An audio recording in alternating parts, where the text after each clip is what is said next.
What's up, ladies and gentlemen, and welcome back to HCS Pro Talk, your weekly Halo esports podcast. This is episode 299 for the week of August 6th, 2023. The title of this week's episode is Spacestation is Out of This World. It's our HCS SLC Post-Show. My name is Josh, aka JK Fire. This week, I'm joined by not one, but two guests. Well, one is obviously the co-host. The other is an actual guest that was here last week, as a matter of fact. We thought might as well get him back for the post-show because he was here for the pre-show. But first, this is Will, a.k.a. I Am Mr. Mayhem, in the Hail to the King Sentinels t-shirt. Will, how are you doing on this Monday evening? I'm doing all right. How about yourself? I'm doing swell as well. And we're also joined by Zordon himself. Zarners, how are you doing on this Monday evening? I'm doing fantastic. Just can't wait to break down this insane tournament we had this weekend. It absolutely was an insane tournament. For those that are tuning in live to the live show, welcome. Hope everyone's having a great Monday evening. Real quick, want to catch up on the peeps. We got Ikuza, we got Riz, Zarn, obviously you're in the chat too. John, good to see you. Meek, good to see you. Halt. Pharaoh, Aaron the Geek, welcome. Godzilla, how's it going? Mr. Justin, Goalie Sniper, Beans for Lunch, All in Juan, welcome back. Good to see you too. And don't worry, we got your voice, we got your sound clip ready to go. I got you, bud. Wonderlander, welcome back. And Auraforce, welcome back as well. Daddy, hello. And Mouse, how's it going? Real quick, before we get into the show, I want to give a quick shout out to the follows that we received after the watch party last night. We have the Real Grim Reaper, Shifty, OG Dirk, Tej, My Two Lemons, and Checo. Thank you guys for the follows. Welcome to the live show. Hope it's going well. Max Ether, welcome back as well. Woo! With that, do you guys want to know what's coming up on this week's episode of the show? What do we got? Well, it's one thing and one thing only, and it's kind of understandable at this point. It's, what else would it be? It's our HCS SLC Post-Show, baby! And that means we're going to break down the entire event. I reached out to folks that were live, that were there in person at the event. I wanted their firsthand accounts as to how things went for them as a spectator. So I have those that we're going to talk about as well. We're going to talk about the series. We're going to talk about the venues. We're going to talk about everything. And we have a couple things to get to before we get into our topic. And then also Head Honcho, thank you for the biddies. Greatly appreciated as well. We don't have news to get to, but instead we have your upcoming tournaments of the week presented by NoobCombo.com. Check out NoobCombo.com for your Halo esports needs. On Saturday, August 12th, we have the Hydra Gaming Queens Gauntlet. On Saturday the 12th and Sunday the 13th, we have the HCS Open Championship for North America. And then on Sunday, August 13th, we have the HCS Open Championships for Australia, New Zealand, Mexico, and the EU regions. These are in preparation for Fort Worth. That takes place next month. Ash, welcome back as well. And Daddy, thank you for the bits. Hashtag bit by bit. That's it for upcoming tournaments of the week presented by NoobCombo.com. Check out NoobCombo.com for all your Halo esports needs. And with that, ladies and gentlemen, yes, it's time for the topic. We're going to get right the fuck into it. Got a lot to discuss. Zarn was with us for the entire watch party. That is correct, sir. Right? Yeah. As far as I remember. Yes. I want to give him an opportunity to talk, for a hot second. You know what I mean? Insane props to you for hanging out with us all weekend. It was so fun. Don't give him the props tiring, yet. More tiring than you would expect, but really fun. Oh yeah, a little bit. But you said you woke up. Did you wake up rock hard? That's where I was going with that. Thank you. You're welcome. You're so welcome. Yeah, the Mattress Firm jokes were live and well all weekend long. And don't worry, Zarn, you'll get a shout out later on in the show as well. So here's how this post show is going to take place. We are going to do a series breakdown first. We'll do pool play first and then do pool play results. And then we'll do the championship bracket breakdown and then the championship bracket results. And then we'll get into the first-hand accounts of those that were at the event. And then we'll give our thoughts overall of the event as well. So without further ado, Zarn, you said you had taken notes as well. So with that, do you mind if I go through the ones I have here, and then if you wanted to chime in as well? Absolutely. Awesome. So before we even get into the series breakdown, the one thing that I want to say real quick, and I thought, like, no mattress firm joke necessary here, but like I thought long and hard about this leading up to this post show, like all night last night, basically over the weekend, really, and then into when making the show notes today. And I truly believe, based off of everything that I've heard and everything that I've seen, now maybe this may be a little too far, but I'm going to go out and say it, that I think SSG appear to have put on one of, if not the best Halo event we've had in recent memory. That's fair. Is that fair? Yeah, I 100% agree. Awesome.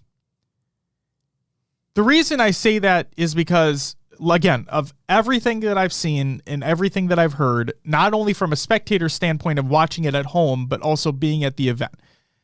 The running joke is that, like, this blew Arlington out of the water. And I truly believe it did. And I wasn't even there. It's just from everything that I've heard from other people, it absolutely sounds like this was just the event to fucking be at. Hands down. But we have some series to break down. So, before we break down the series, I want to say this. I have some honorable mentions. The reason I say honorable mentions is because all the following series that I state had incredibly close games that could have had the series going a different way in the event. A play or two shapes out differently. So while you may look at like the series score for these and be like, oh, this team got blown out or whatever. No, that wasn't the case at all. So in pool play, for Pool A, G1 went up against Mind Freak. G1 did in fact 3-0 Mind Freak, but if you go back and you look at those games, Mind Freak were incredibly close to actually beating G1. So got to give a shout out to Scoobmeister and the crew.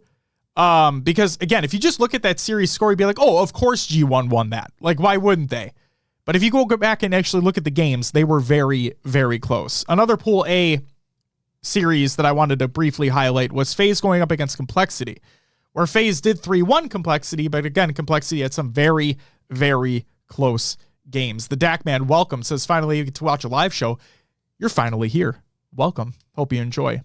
In Pool B, SSG went up against Native Red.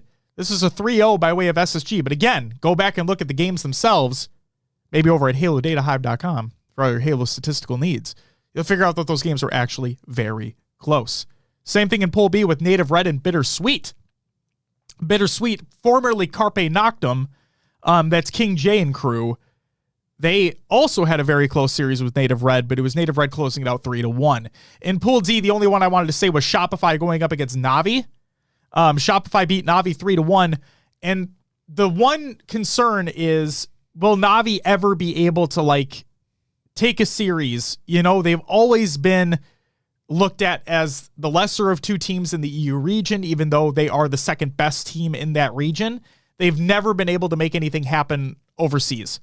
So even though they lost 3-1 in that series, if you go back and you look at the actual games being played, Navi had a real chance. And while they didn't win it, that does leave a little bit more confidence, I guess you could say. In winners round 1, FaZe went up against Native Red. FaZe swept them 3-0. But again, Native Red had a chance. And then losers round 2, Native Red went up against Complexity. Native Red 3-0'd Complexity.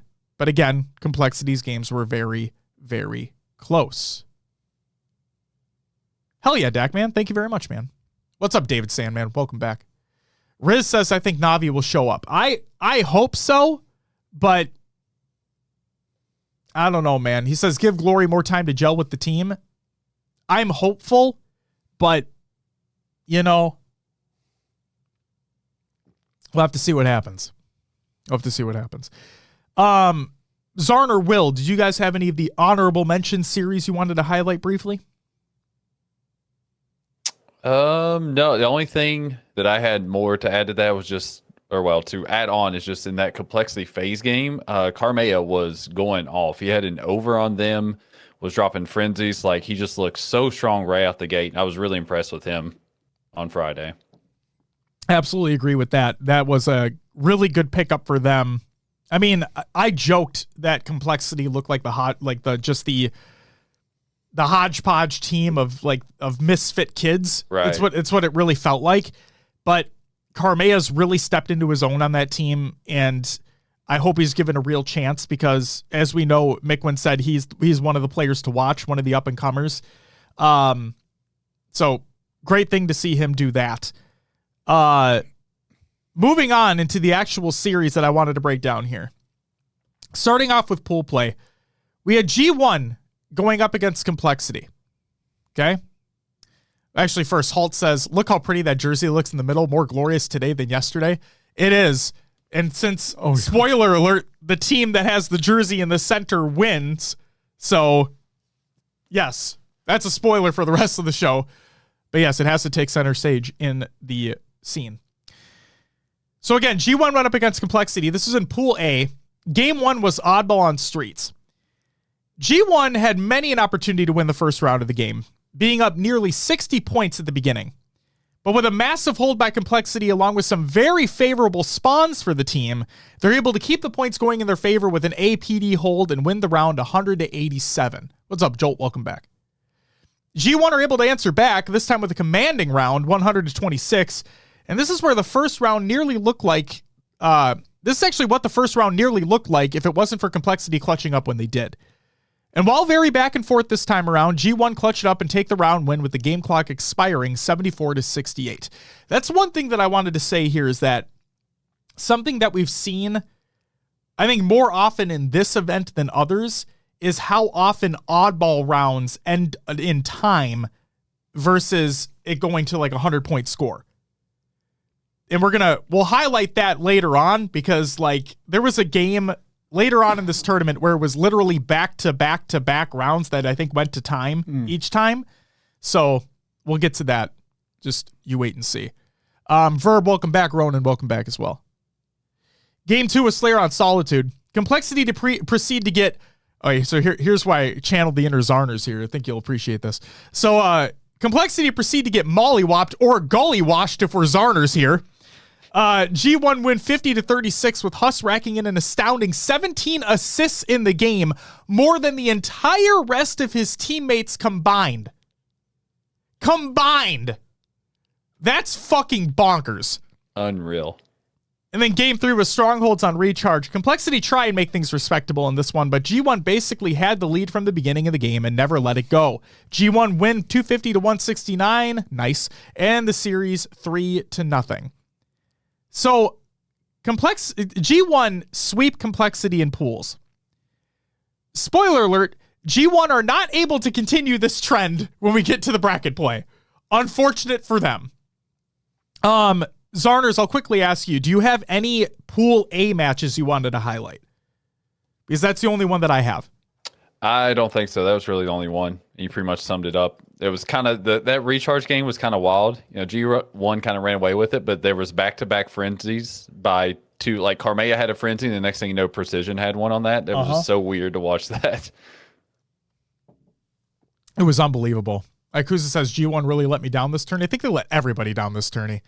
Thanatos, welcome back. And Show Enough, welcome back. Oh, trust me, we'll give shout-outs to Sentinels. Don't you worry. They're going to get their flowers. Trust me. I'll also ask Zarn, did you have any series that you wanted to highlight in pools B or C? Because I do not.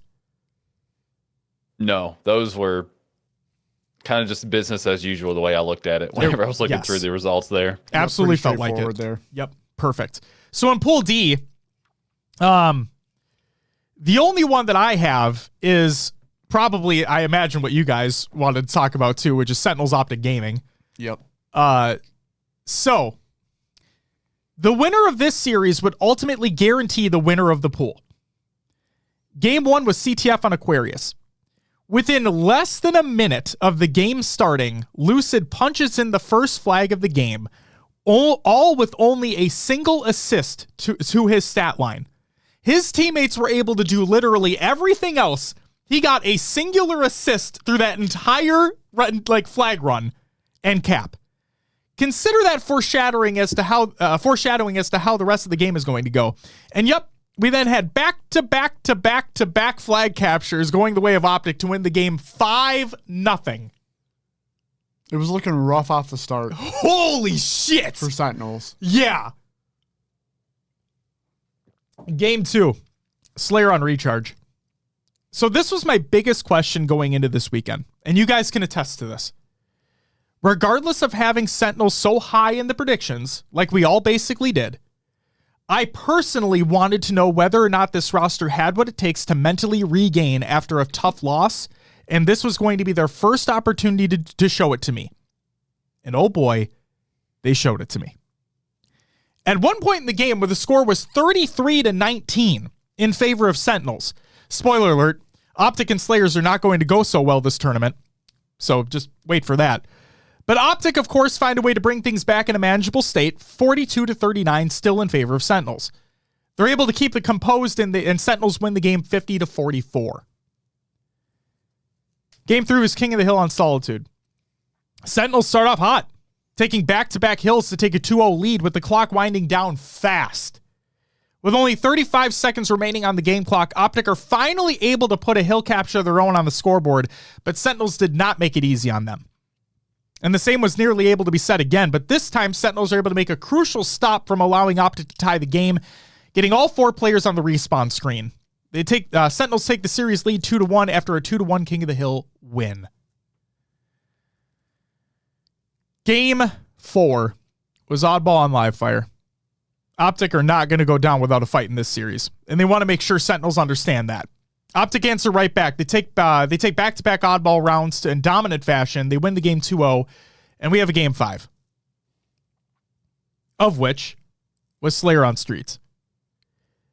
Guys, this is the Spartan show, and we're all just watching it. Tyler absolutely pops off in not only this game, dropping 22 kills, but the series as a whole to lead his team to a 50-45 victory, a 3-2 series victory, and first place in the pool. And I still swear that rocket splash damage has been nerfed to some extent. I mean, come the fuck on. Spartan survives that rocket from Trippy and Tram with a bee's dick of health left? Yeah. That literally was right next to him. I rewatched that like 5 times, like going back and forth, and I was like, I don't know any scenario where this doesn't kill him. Dude. Like I swear it's when they nerfed the nades. They nerf rocket the rockets splashes? too. It's all like, because it's all splash damage. Yep, it is. And it may have been even, you said it got weird again even after that. Yeah. It may have been when they reduced the range of the sizzle sticks. The sizzle sticks. Because that's also area effect damage. Could have. Absolutely.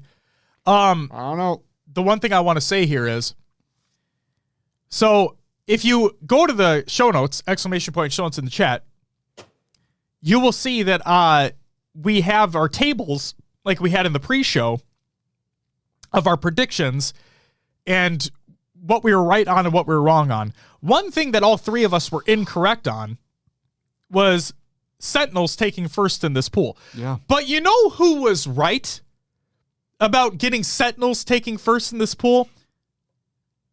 Will, I think it may have been the mastermind of our shorts content, All in Juan, and I think he has something he wanted to say. Hey, Will, guess what?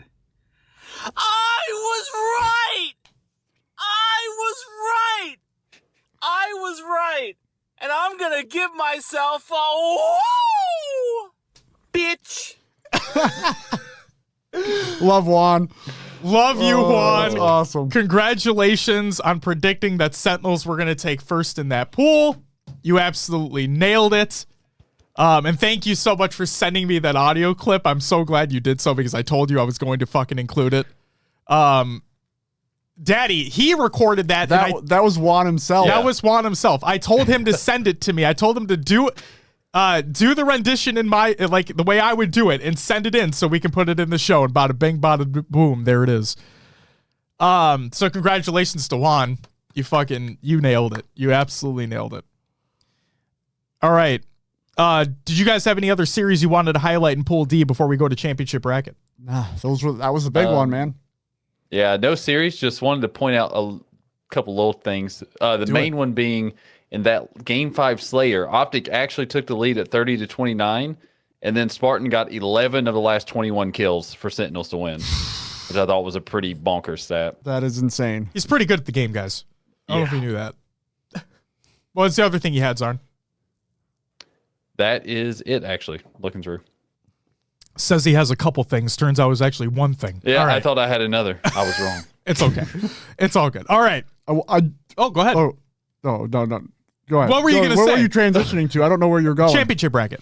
Oh, I had the most correct predictions in pools. Yes. Okay. I gotta take it. I Will, was almost right. There it is. There it is. He was almost right. Just the Sentinels Optic was switched. Otherwise, I had every team predicted correctly. There you go. So real quick, actually, let's just go through the results real quick. So in Pool A, FaZe was first, G1 was second, Complexity was third, and Mindfreak was fourth. They got eliminated. In Pool B, SSG was first, Native Red was second, Bittersweet, a.k.a. Carpe Noctem, was third, and then Cruelty, that's it. They were eliminated. They got fourth in the pool. Quadrant in Pool C took first. Native White took second. Cloud9 took third. And then Impulse, is that what it is? Regardless. I think that's what it became. Yeah, they took fourth. They were eliminated as well. And then in Pool D, Sentinels in first place, Optic in second, Shopify Rebellion in third, and Navi were eliminated from the tournament in fourth as well. Again, all the results are in the Google Doc of the show notes of the show, ! Show notes in the chat. Or if you're tuning into the audio version of the show or the YouTube bot, it's in the description. So enjoy. Championship bracket, ladies and gentlemen. Few things to go over here. Just a few. First up, in winners round 1, we had Quadrant go up against Optic Gaming. The rematch from Arlington, where Optic, now this wasn't an elimination game, right? So the loser would go to loser's bracket still, but you best believe that Optic did not want to have a repeat of what happened in Arlington. And lucky for them, they did play a lot better this event than they did at Arlington. So games 1 and 2 were absolute pure domination by the way of Optic. And they smell their revenge from Arlington. I really don't have anything else to say. Like, they just absolutely obliterated Quadrant in the first 2 games. Game 3, though, was CTF on Aquarius. Ladies and gentlemen, it's the map mode combination in Infinite where it's known that multiple flag captures can happen within mere seconds of one another, it feels. Well, we saw exactly that, with 3 separate flag captures happening all in the span of a minute. Quadrant strikes first to tie the game 3-3, and then proceed to strike again while the iron is hot to take a 4-3 lead with only 20 seconds remaining on the game clock. Optic roar into the Quadrant base to eliminate 3 players in quick succession and begin a last-ditch effort flag run to hopefully bring this game into a sudden death overtime round. But there was no hope necessary, just pure skill. Optic punch in the flag and are going to a sudden death reset round. And in the reset round, both teams pull the opposing team flags and begin to make their moves, but Quadrant are able to capitalize on the situation, grabbing the necessary slays to then capture the Optic flag within the first minute of the round. Quadrant want that reverse sweep. The question is, are they going to get it? The short answer, absolutely fucking not. Game 4 was Oddball and Recharge. Danimals, thank you for the follow. Welcome to the live show. I can say live show now. I'm back in the groove again. Yeah. You know? Game 4, Oddball and Recharge. Sika doing everything he can to run away from the incoming Optic push through long haul and towards pit, allowing Quadrant the 1 second lead with 5 seconds left on the game clock. Within the incoming clusterfuck, APG is able to snag the ball for the final seconds needed to win the round before dropping it once more to allow the final 2 seconds of the game clock to expire. Round 2 proceeded to have even less ball time allocated between both teams, but this time, the strategy worked for Quadrant. Sika throws the ball out into bottom gold stairs while maintaining a 1 second lead once again, 34-33, with now only 11 seconds remaining on the game clock. But what Optic doesn't know is that SLG has a popped fresh camo and is simply waiting near the ball in the event a play is attempted to be made. Optic are unable to move, and Quadrant tie the game 1-1. Jaren, you're too kind. Unfortunately for Quadrant, Optic were not going to let them come back into this one. Optic win the final round 100-81 in the series 3-1. They get their revenge from their home major. Anything to add, gents? For one, no strongholds in the series. No strongholds. You were Definitely. You were absolutely did not favor correct. quadrant. Nope. Number 2 was I was really impressed with Trippy. It felt like this was a series where he started to really step up, and I mean, we'll just have to see if that continues. But I was impressed with him in this series. Absolutely. I was honestly impressed. So the question is, Optic always play well in pool play. Like, we know that they typically always dominate in pool play. Yes, Sentinels won the pool, which is phenomenal for them. But typically, Optic play well in pools. It's when they get to bracket play that it's like, what Optic are we going to get? And Exactly. It feels like, at least for the beginning of this tournament, that we get a good one. Like, we get one that feels that, okay, they've ironed the shit out. Zarn, if you wouldn't mind, please retelling what you heard formal talk about leading into this event. Yeah, so I believe Beth was telling me, correct me, it was on the Flycast, and he was talking about how he just wasn't locked in, and he almost just didn't really care that much on the past 2 events. But then after the most recent event in Arlington, they went out back and had a big team meeting, kind of a la Kansas City last year, and really talked it out. And he said they felt more confident going into this one, and like they were relocking back in. And it definitely appeared as though they were doing just that. Now, whether or not that continues within the tournament, we'll have to wait and see as we get through these series. But they definitely were showing that, okay, we're fixing our mistakes, or at least we appear to be fixing our mistakes. Let's see how far we can make this go. Moving on. In losers round 1, we have Complexity go up against Native White. In game 1, CTF on Argyle, the versatile trash pile. Man, there's nothing else quite like a game that lasts nearly 20 minutes only to end in a single flag capture, am I right? That's exactly what happened here, with Complexity securing the one and only flag cap of the game that had to happen within the sudden death overtime round, no less. So good for fucking them. Jesus Christ. Game 4. That's right. I'm not going to talk about games 2 and 3 unless you guys want to. Game 4 was Oddball on Streets. Okay, guys. I want people... I don't want this to sound like I'm shitting on them, because I'm not. This is just a pure observation, and we all had the literal same response when watching this live. Okay?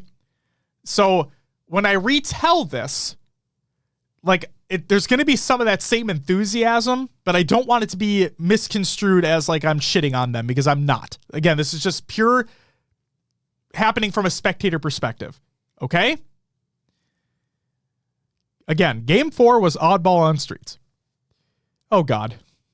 Native White are winning the first round 93-39 until the collapse happens. Complexity are able to maintain a chokehold on the Oddball with a tram setup to bring the game all the way back and taking the lead. Native White have one last push to make to try to stop the bleeding. So what do? All of them push bend at the same time. Carmea gets the easiest triple kill of his life, and Complexity take the round 1 win 100-94. Guys, if you go back and watch this, they literally all came around the corner at the same exact fucking time. And the nades flew. Carmea's like, oh, what the fuck is going on right now? He gets a triple kill and the round's just done. Yep. It's like when you get that call out, it's like, oh, there's 4 here and there's really only like 2 or 3. No, they were all 4 in that exact spot. Like, God, that killed me. I could not we all had the same reaction when they just turned around the corner from Ben. What's up, Benjamin? Welcome back. Also, Gata, welcome back. Sleepy Fox, welcome back as well. Hope you guys are having a great night. All right. After a nice technical difficulty break, we have the next round underway. Now, Native White, you surely won't try the same desperate push again, right? Okay, good. You didn't. Wait. Instead, you basically all push C steps, and King Nick proceeds to get himself a triple kill?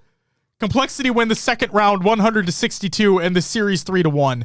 Native White are eliminated with a top 12 placing.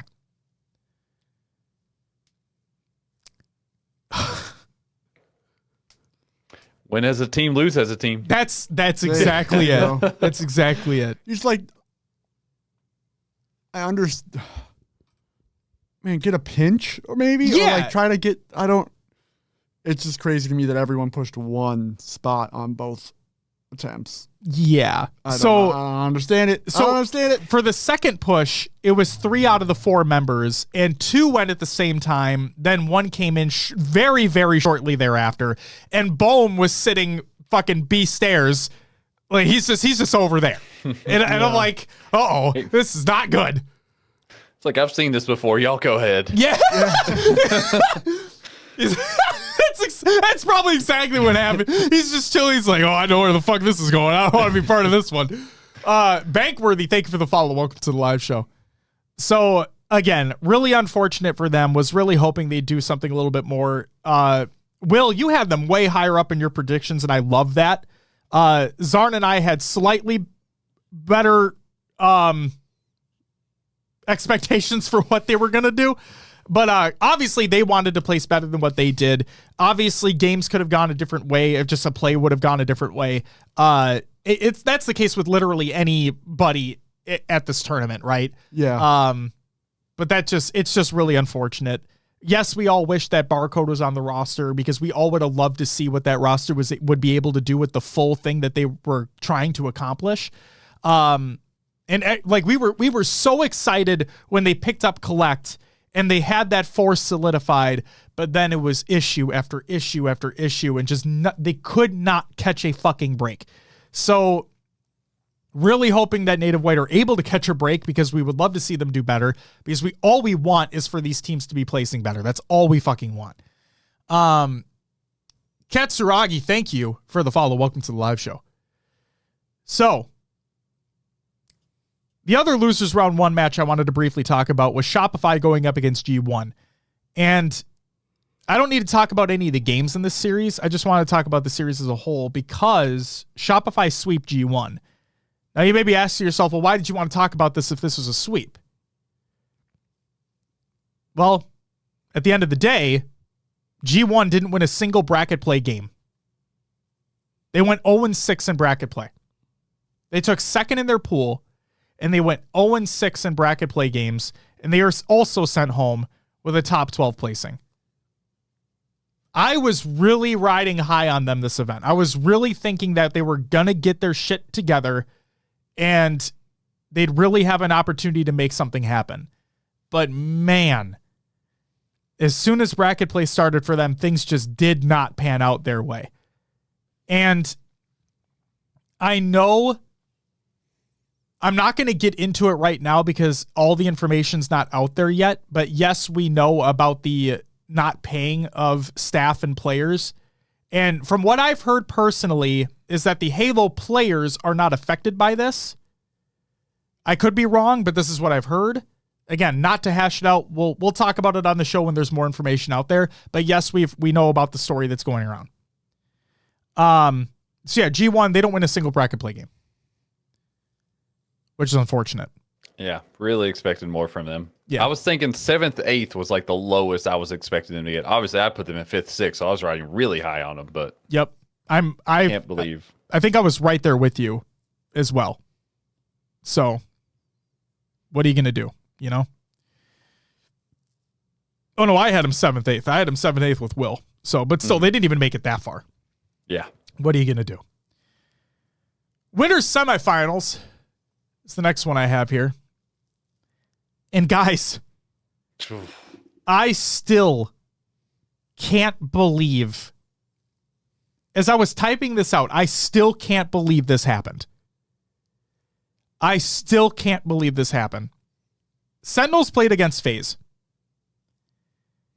Let's put something into... Actually, no, I'll leave the perspective to later on, because later on is when the big one happens. But Sentinels go up against FaZe in the winter semis. Game 1 was Strongholds on Recharge.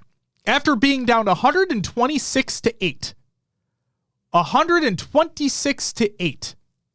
Sentinels turn on the gas and proceed to not only go on a run, but go on a full-blown fucking sprint. Sentinels win the game 250 to 146, never letting FaZe even sniff the chance of coming back into it. That is a statement game. You're going up against the back-to-back LAN champs. A team that, from Arlington, literally looked like the CLG Optic Talk Sentinels of old, where they did not lose. And you just fucking annihilated them after being down a huge deficit in that Strongholds game. Game 2 was Slayer on Solitude. Tied 46 to 46, Frosty's able to grab the fresh sniper ammo, and he, along with the rest of the team, decide to completely rotate back to Plaza to try and get some control. But Sentinels had other plans in mind. Leaning into the FaZe roster doubling back, they decided to go on the offensive. And it just so happened to work out in their favor, catching the FaZe players off guard while Frosty was minding his own business in loop. Sentinels steal the game away from FaZe 50 to 49. That was like, so there are two players in like bottom lift when Frosty grabs the fresh sniper ammo. Okay. Frosty immediately turns around. He's like, fuck this. And he runs all the way back to Plaza with his friends. Frosty sits loop the entire time. All of a sudden, you see the Sentinels players just absolutely push in through Plaza, and the next thing you know, the game's over. Yeah. I'm like, what the fuck just happened? It was crazy. It was absolutely bonkers. And then game 3 was King of the Hill on Livefire. Again, all I want to say is that I still cannot believe that this series happened. And for it all to be encapsulated with a triple kill for Spartan, seeing his face light up in pure excitement and joy, Falcated securing the final hill capture in the process, and the crowd going wild. Nothing beats it, man. Nothing beats it. And that means that, yes, Sentinels just 3-0'd the back-to-back LAN champs in FaZe to guarantee top 4 at the event. And this is only the second event with this revamped Sentinels roster. That's the scary thing. They've been together for like 2 months. And then I'm going to wake up for weeks thinking, wait, did this actually happen? They 3-0'd them? Like, unbelievable. And the way that Slayer game ended, the way that they showed just like dominance in that first game, and then were able to close out, unbelievable series. Seeing Spartan pop off, that was so sick. And then also Lethal, who has been getting shade for a while, really showed up and really let people know that he is still on the map. He still got it. That was one of my favorite pieces, is that Lethal finally basically took down his old team and could get a spotlight on himself. And not just like, oh, you were only good because you were with these guys. No, he can still hang. And we're going to talk about Lethal's response later on in the show as well. So stay tuned for that. Spirit, thank you so much for the follow. Welcome to the live show. Hope you're enjoying yourself. Rap Hands, welcome back. Good to see you. Peanut Mutt, welcome back as well. Absent, if I missed you, welcome back too. Okay. We have the other winner's semifinal match. SSG going up against Optic. Guys, remember, SSG are Optic's boogeyman. Okay? They're their kryptonite. They never beat them, basically, when they face off against each other. So maybe this time will be different. Let's find out. Game 1 was Strongholds on Recharge. SSG nearly mount the unfathomable comeback off the heels of an incredible triple cap, but it was APG with a great job of staying alive and Trippy being the anchor needed to finish off the SSG players in B and secure the final seconds needed to win the game, 250 to 247. Halt, can we skip this? Why would we skip this one? This one's great. Modern Spartan, thank you so much for the follow. Welcome to the live show. Game 2 was Slayer on Solitude. Optic continue their run with a 50 to 45 win. Optic are on the verge of finally defeating their boogeymen in SSG. Were it so easy? Eunice, thank you for the follow. Welcome to the live show. Game 3 was King of the Hill on Livefire. With only 15 seconds remaining on the game clock and only needing a few more seconds in the hill to tie the game, SSG performed a beautiful collapse on the Optic players on the B hill. Trippy is able to run away with his life, though, through tunnel, and attempt to regroup for one final push as a team. And with Formal nearly securing a perfectly timed triple kill, it was too late. Time expires, and SSG take the map win. Game 4 was CTF on Argyle. After yet another technical difficulty, we have another reset, and SSG continue to capitalize. Penguin runs in the winning flag to tie the series 2-2. Ladies and gentlemen, the boogeyman is back. Game 5 was Slayer on recharge. Oof. Optic were putting the grinder on this one. They lose 50-40. Remember Slayers, guys? Just keep that in mind. Keep the Optic Slayers in mind. Dilac, or Delac? Delac? I apologize for mispronouncing your name. Thank you for the follow. Welcome to the live show. Which also means that, yes, SSG complete the reverse sweep against Optic Gaming. The kryptonite is still there. They still cannot close out a fucking series against them. Do you guys have anything you want to add about this one? Well, as Riz was saying, Stellar was on. I had just started to just completely elevate and ascend to, I don't know what plane he was on. He hit that 180 on APG after going on a run, and then I rewatched it. He was like a pixel off from hitting Formal for the double. His snipe was unbelievable in this series.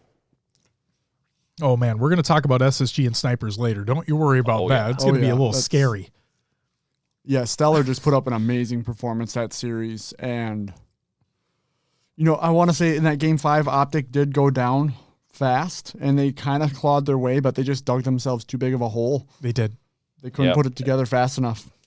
Absolutely. And I have more to think about the Slayers later, but I think there's something going on with Trippy's playstyle in those games, which we'll get into a little bit later. I'm excited to hear your thoughts. Fulcrum, welcome back. Good to see you. Biz, welcome back as well. All right. Losers round 3. Optic went up against Native Red. This is heartbreaking. And the CTF APG should have ran the flag to the stairs of the Optic base and an easy cross for his teammates. I mean, hindsight's 2020. So, Optic went up against Native Red, and again, the only game I want to talk about, the only game that I think really mattered in the grand scheme of things was Game 5, which was Slayer on live fire. If there's anything you don't do, it's count Optic out of a Slayer, even when down over 10 kills to start the game, which I feel has been a trend of theirs. Native Red were primed for the reverse sweep, which would have been directly after Optic had been reverse swept by SSG. But this, unfortunately, was not going to happen. Native Red let the lead get away from them, and Optic were able to capitalize on the moment. They win the game 50-44, preventing the reverse sweep, and Native Red are sent home with the top 6 placing. Native Red had a real opportunity here, a real one. But Optic just went on a fucking run. They didn't stop. Native Red weren't able to do anything to stop it, and it's unfortunate for them. I know that they're hurting on this one, but the best part about this, if there was ever a silver lining, and we hear pros talk about it all the time, is that you use this for fuel for the fire. That's what you do for this game. You lost that game. You had it within your grasp.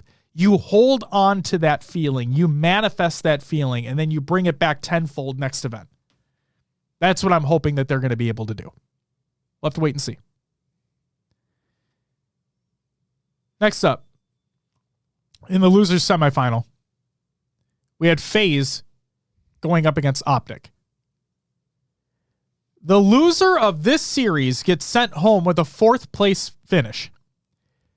Just let that sink in for a moment.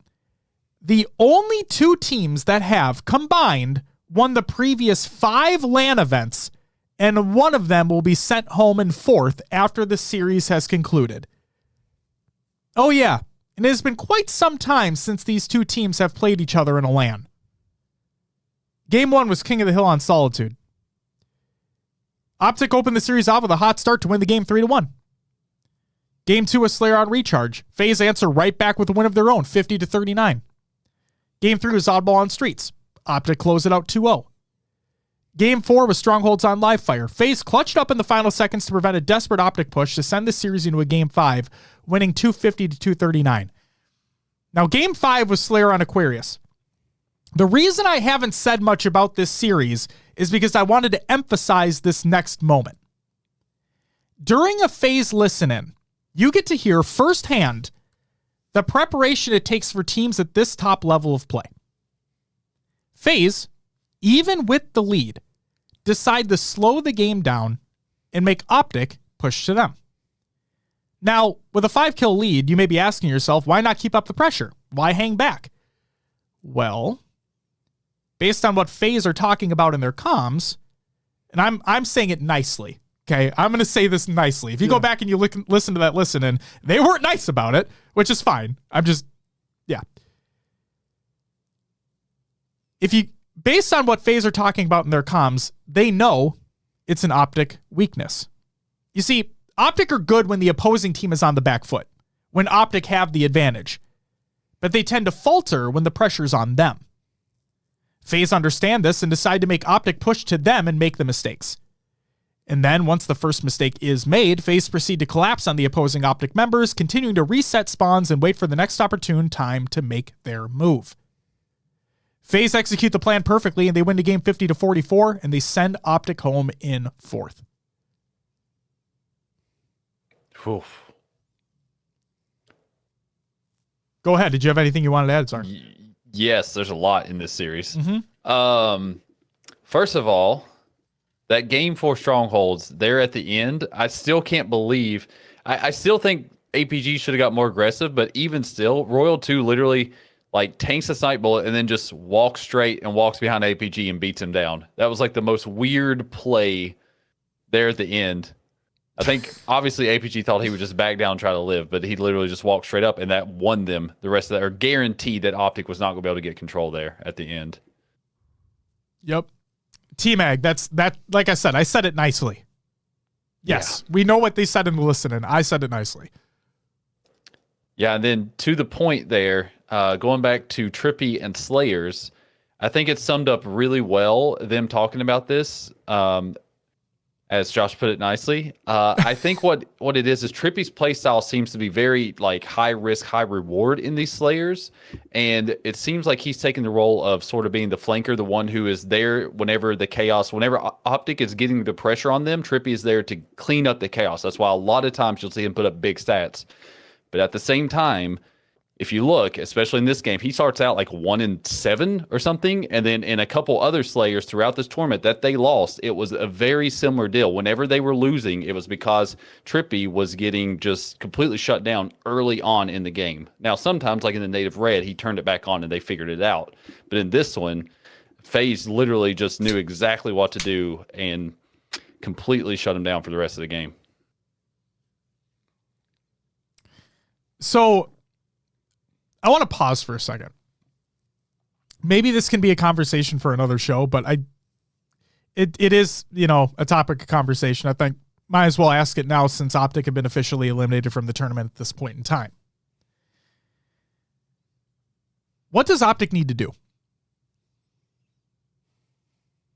And I'm not going as far as saying like a roster change or anything, because I don't think that needs to necessarily happen. I know that people are like, it's the internet, it's Reddit. What are you going to do? I don't think a roster change needs to happen. So do you guys remember the Bravo clip when he talked about it, of what he thinks that Optic needs to do? Yes. Zarn, are you able to talk about that? If I put you on the spot? Sure. Yeah. Essentially, he was saying that Lucid is carrying too much a load, given the fact that he feels that he has to do the most damage, consistently get the kills, and he is IGLing the entire way. Like, he is calling pretty much every single shot on the map as they're going through this. And it's just a huge amount for him to take. If you look at other teams, like look at SSG, look at FaZe, who do they have taken that IGL role? It's not their main Slayer. Sure, Snakebite and Eco can step up, do the slays, but majority of the time they are supporting. They're more supporting role in their gameplay. So it's just kind of it's so much to put on Lucid to, especially someone so aggressive with the movement, like as he's flowing, to also be able to make all the calls and not necessarily focus on what's in front. It's amazing that he does so much, honestly. I think that's a huge point. When Bravo brought that up, it made so much sense, and I could definitely see that helping to improve, maybe get Formal or someone like that to really help out more with the IGL and just the decision making for the team in the process. Absolutely. Thank you for highlighting that. I appreciate it. Lukey, thank you for the follow. Welcome to the live show. Daddy, I'm going to say they don't. I know, like, not to get on the roster topic here, but like, I don't think they need to make a change. And if anything, APG helped win them games in that tournament. Yeah. Like, it's not, and I know you're not saying this, Daddy. I'm just going to say this for the overall generalization, is that everybody hopefully understands that stats don't mean everything, right? If you look at a team, Halo Infinite's a team-based game, okay? I know that it's incredible to see like individual players pop off, like Stellar with the sniper, for example, just as one literal example. But it is a team-based game. Stats do not mean everything. It's more so about positioning. It's more so about plays that happen. It's when you see in an objective game that, like, it's not about how many slays you get. It's about how much objective time you have. It's about the setups that you have to get set objective time. It's those plays that you make to have a ball in a specific position to prevent a team from being able to pick it up. It's keeping a 2-cap setup in a strongholds, getting the 2 or 3 slays necessary to maybe get a triple cap, or maybe just hold your 2-cap and make sure nobody gets in to break your setup. There's so many different factors in play. And APG was pivotal in allowing Optic to win specific games during this tournament. So that's why I don't think that any roster change needs to take place. It's when Zarners was talking about how Formal mentioned that it basically, I'm paraphrasing here, it's like he didn't give a shit the last 2 events, where to now it feels like they actually gave more of a shit, and believe it or not, it actually worked out. Like, yes, they got 4th this event. Did anybody see FaZe Optic playing in that losers round? Did anybody see that happening? People probably did. There are probably people out there that did, but like, I think the vast majority never saw that exact series happening the way it did. And at the same time, that series went to 5 games. It was very close, all things considered. And it was just Optic and their Slayer not working out. If there's a change they need to make, it is their Slayers. Their strategy on Slayers, because that's what we saw. They went down early in almost every Slayer. Seriously. And Zarn's right. Trippy plays a big piece of their strategy. And if he's caught out, if they know what they're doing, that needs to change. We also saw them against the top teams in the league not have as much control over power weapons or heat wave, things like that. Other teams know to get those weapons out of Optic's hands and control that space better. So they need to figure a way to regain on those, in my opinion. Absolutely. Yeah. And I think also one thing to note is the fact that they were super close. They literally took each of the top 3 teams to game 5. Yep. All of them. Very true. It's not like they got blown out. They needed to shore up Slayers 100%, just like Will just said. And also, as Josh was saying, APG played a pivotal role. Even in that native red game, he was the only other person positive on the team. Yep. Going 13-10 in that game to help secure that comeback and that win. He played a pivotal role in that and multiple other ones throughout. I think he showed improvement in this game, in this tournament. And I think like if he can consistently show that throughout, like they're going to be definitely getting close to back up top. If him and Trippy, if they can get kind of their roles sort of more figured out, I think it's more of a role thing as far as the Slayers go, then they should be able to compete for the top again without, not without issue, but you know what I'm saying? Like they're right up there if they can get that together. And also like, I see people saying it's like, oh, well, it worked out for FaZe when they got rid of Lethal. It's like, there's not a Renegade out there on the market. There's not a literal either arguable number 1 player in the game to just pick up and put on the roster. He's not out there as far as a free agent goes. So it's like there's not someone they can just pick up and you can almost guarantee some sort of better success. So, and it's so close to Worlds. I mean, we're 2 months away. It's just like it's just not the time to do it. They showed a lot of improvement in this one, and I really think if they can continue to figure out and work on their weaknesses, that they can definitely improve and get back into that winning form. Yes, and taking it a step further, like not to dunk on Native Red, but I think one of the reasons why Native Red lost in that Game 5 Slayer in a heartbreaking fashion is because maybe they're just not as disciplined as the top 3-4 teams in the league. So we've seen it happen with SSG. We've seen it happen with FaZe. When you go to a Game 5 Slayer with those two teams and you're Optic and you're down by a significant margin, or like even if it's close, those other teams have the real opportunity to actually beat you.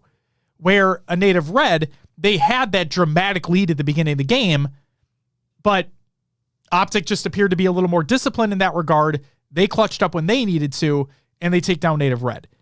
But yes, that's like, they need to fix their shit. Like, they need to fix their Slayer performances, because you can't bank on that happening every time where you're down 10 to 12 to 15 kills to then claw your way back up, get 7-8 in a row to hopefully work your way back and win a game. That's not going to happen against these top teams. They're not going to let you do that, as we saw in the FaZe comms.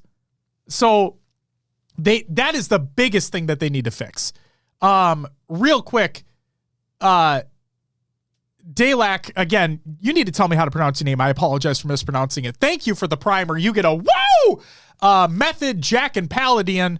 Thank you guys for the follows. Welcome to the live show. Jack says, seems like Optic had a problem closing lately, which seems uncharacteristic of them. It's not even been uncharacteristic. It's been characteristic of them for the past 3 lands. So they really, really need to fix that shit. Welcome back, Slow Dive, as well. So thank you guys for breaking that down. I really appreciate it. So we're all in agreement that there doesn't need to be a roster change to take place there. They clearly, Zarn, you hit the nail on the head. They've been taking the top teams to Game 5s. Whether or not it works in their favor, that's the thing. But if they can shore up, especially their Slayers, which is easily the thing that they need to work on the most. And I know that a lot of pros don't like Slayers in the competitive Halo scene. I respect that. But at the same time, when you get them 2 out of the 5 games in a series, you need to make sure that if it's not one of your strong suits, it needs to be as close to a strong suit as possible. So, because you can't guarantee that you're going to win in 3, that you're going to win in 4. You need to be able to prepare yourself for a Game 5 situation. So that's where I'll end that. Anything else you guys want to say before we move on? No? There's been some conversation in chat about how, yes, the members on Optic are all great, but do they need someone who is more aggressive to complement Lucid style? No, I don't think so.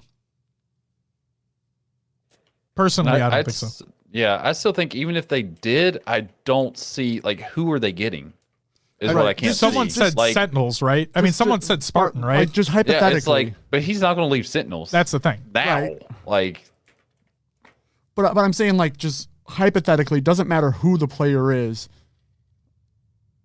If they had another more aggressive Slayer, I mean, I guess all the factors, but just say Trippy just goes to freaking Spartan levels or Renegade levels or whatever, is that going to help them?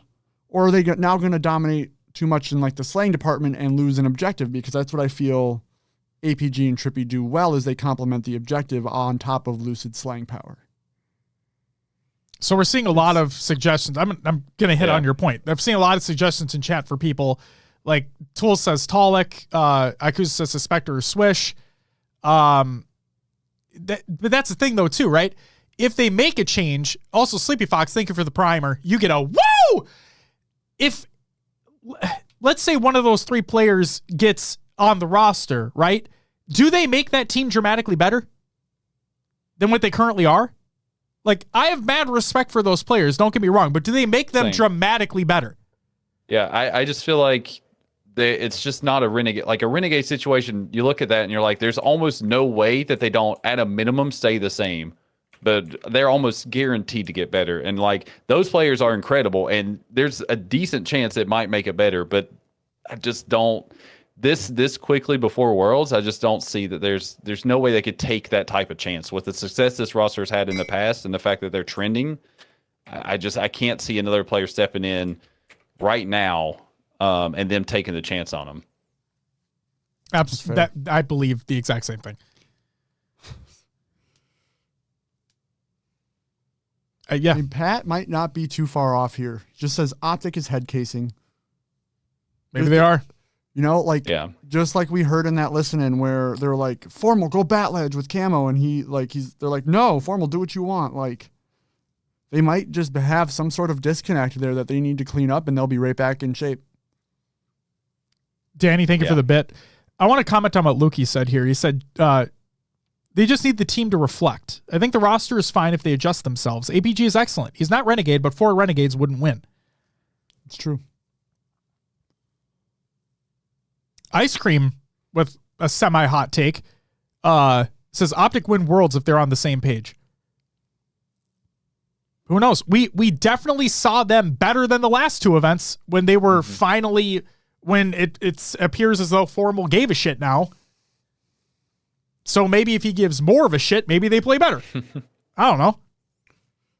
Jack, I don't think there's an ego clash on Optic. Honestly, we've spoken to those guys, and I don't think there would be an ego clash. They want to talk things out and get to the bottom of everything that's going on.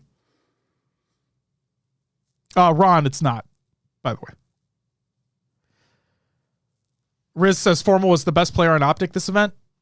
I mean, if you're looking at stats wise, sure. But again, like, oh man. No, I'm not going to go that far yet.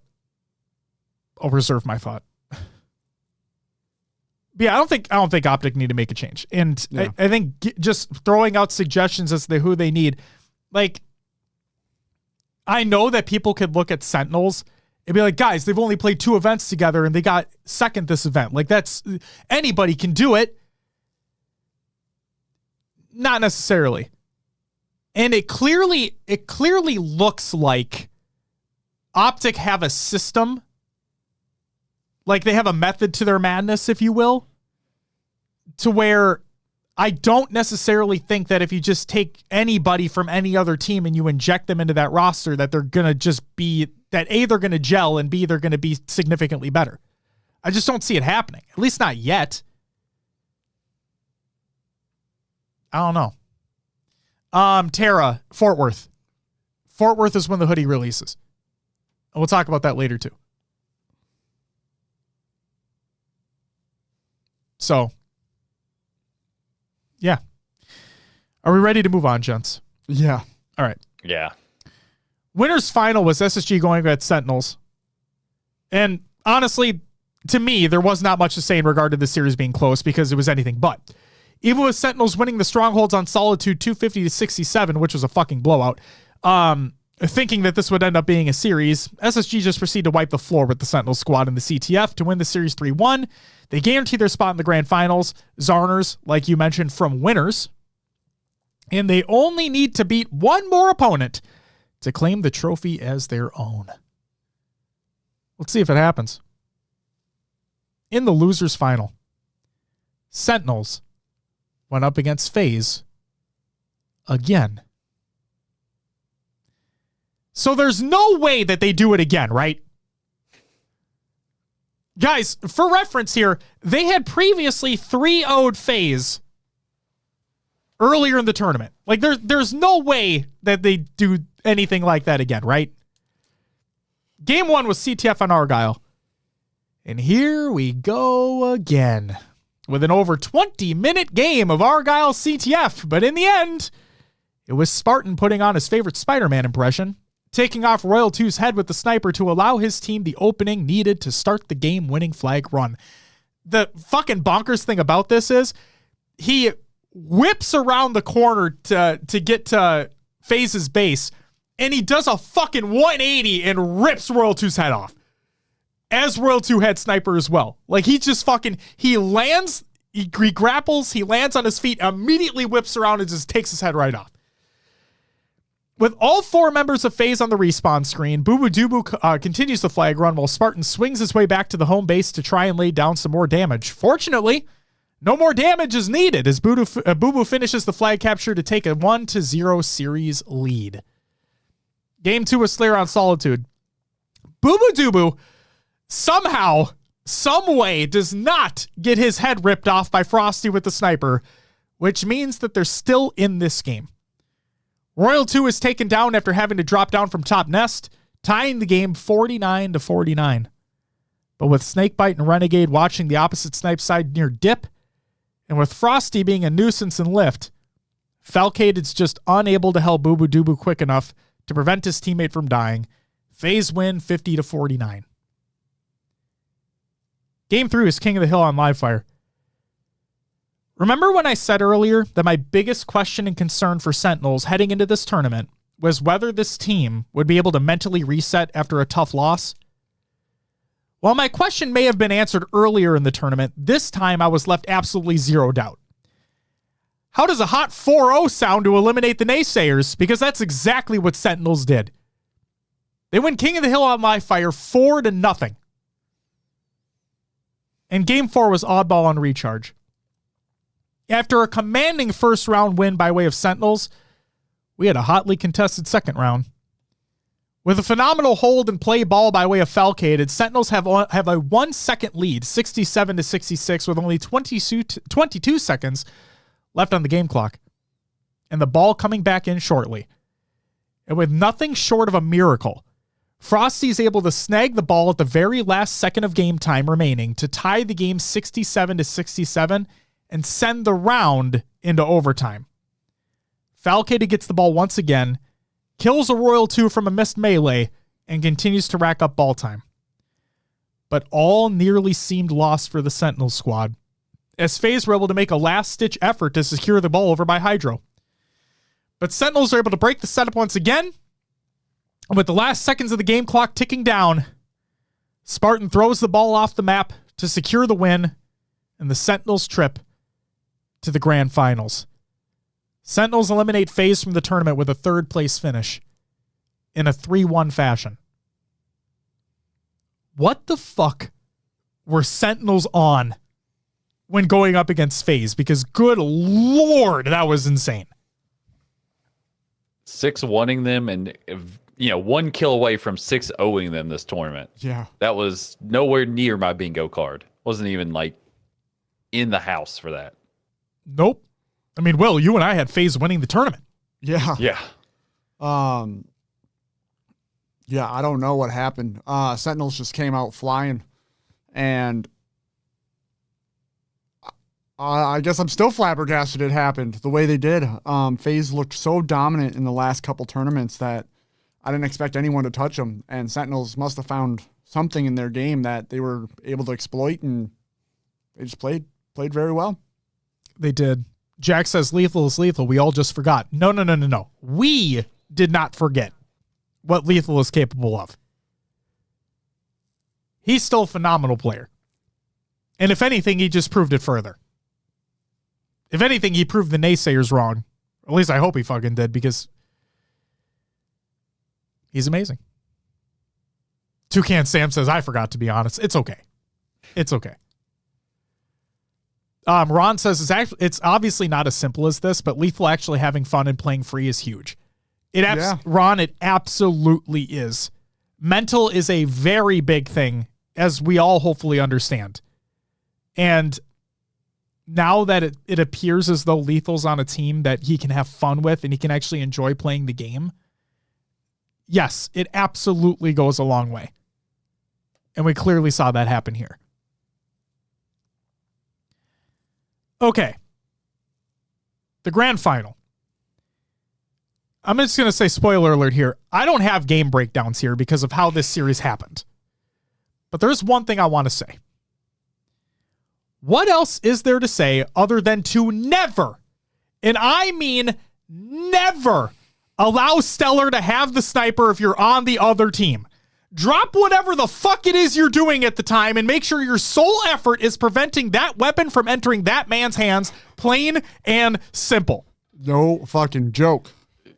That is now an objective marker on the map. That's just another one. You just go to that. Get him off. Take it out of his hands.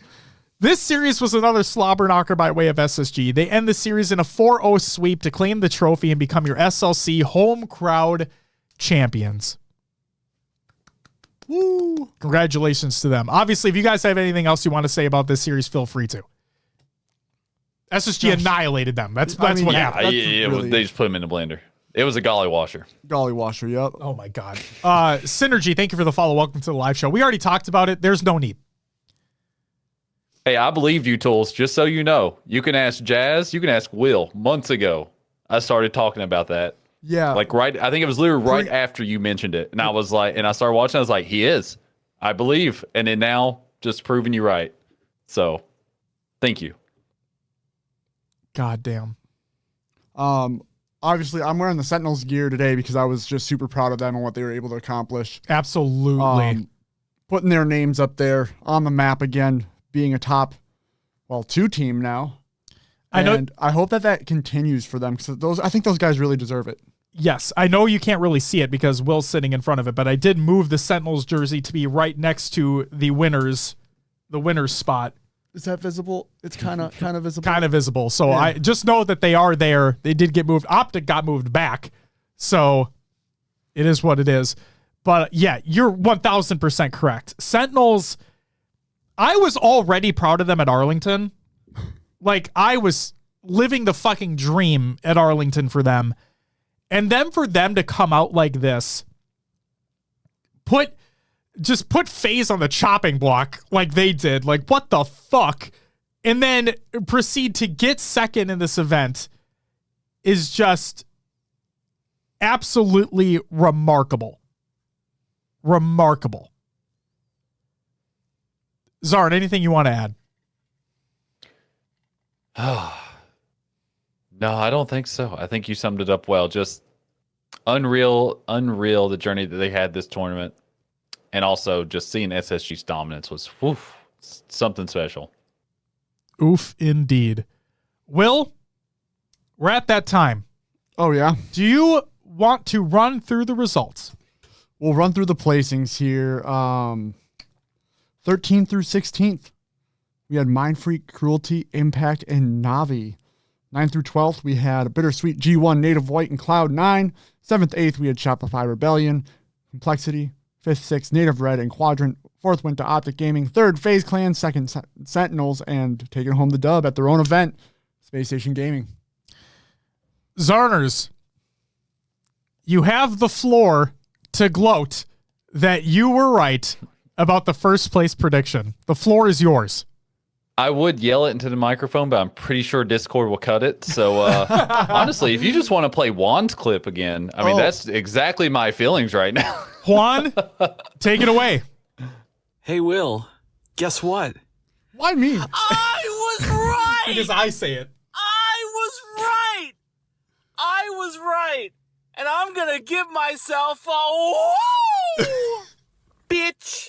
I love the bitch. Thanks, Juan. Thanks. I love the bitch so much at the end there. Man. Oh my God. Congratulations, Zard, for getting the prediction correct there. You are officially on the board for having a correct prediction on this show. 1 for 1. Yes, you were 1 for 1 on first place. On first place finish. Yes, on first. Yes. That is correct. All right. I want to get to some thoughts here from the event in general. First, I want to talk about the players.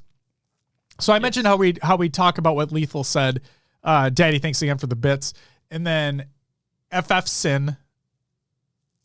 I apologize for mispronounce your 5-letter name, but thank you for the follow and welcome to the live show.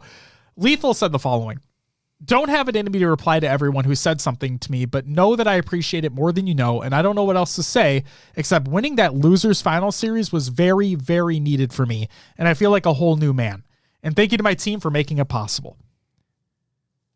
If you haven't already, put some goddamn respect on Lethal's fucking name. please.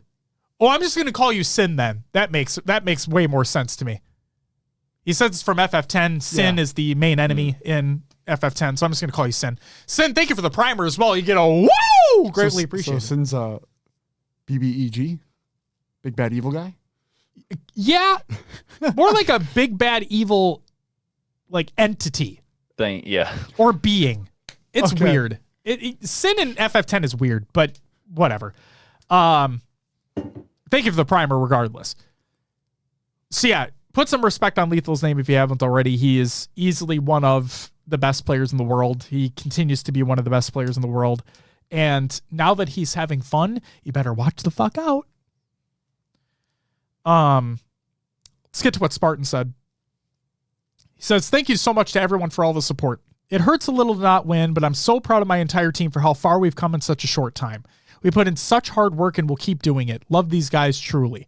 Feeling like I'm back to playing like myself after a rough start to the year is a feeling like no other. The reason I can do that is because my teammates enable me to do that. I couldn't be happier to have these guys on my side. Fort Worth and Worlds next. I'm sure teams will take a small break from practicing, but you can bet that I'll be back on my grind as soon as I get home. No time to waste. The last thing I have to say is thank you so much, Space Station, for hosting this event. It means a lot to not only me, but your team, the community, and Halo as a whole. I will never forget this one, and SSG made it possible. And yes, Spartan was on a whole other one as well this event. Like fucking also shots like Falcon and Boo Boo too. Like they all played remarkably well. And the last one I wanted to shout out was Bound. This was his first event win, as a matter of fact, and what a way to do it as well. And yes, that LVT interview with Spartan was very good. Go check that out. Yep. Bound said, wow. Shout out my teammates, man. Guys are gods and gave me the opportunity of a lifetime a year ago and knew this was inevitable. Means so much winning an SLC for SSG, and shout out all the fans who came out and gave us home field advantage. Fuck yeah. That hometown cream, baby. That hometown cream cannon. Gotta love it. And yes, shout out to Bound. His first tournament win at home. Wow. That's awesome. It's just fucking awesome. All right. Let's talk about the event. So if you guys don't remember, I was pretty harsh on Arlington in terms of how the event went down. If you want my full thoughts on that disaster, you can go watch part 1 of that post-show. But holy shit, am I so happy to say that again, what I said kind of at the top of the topic is that Space Station appear to have put on one of, if not the best Halo events that we've had in recent memory. They absolutely killed it. From a production standpoint, from a broadcast standpoint, from a venue standpoint, from basically an everything standpoint. From what I've heard, and I'll get to what people were talking about, from what I've heard, the majority of one of the issue is the game problems, which they had no control over. So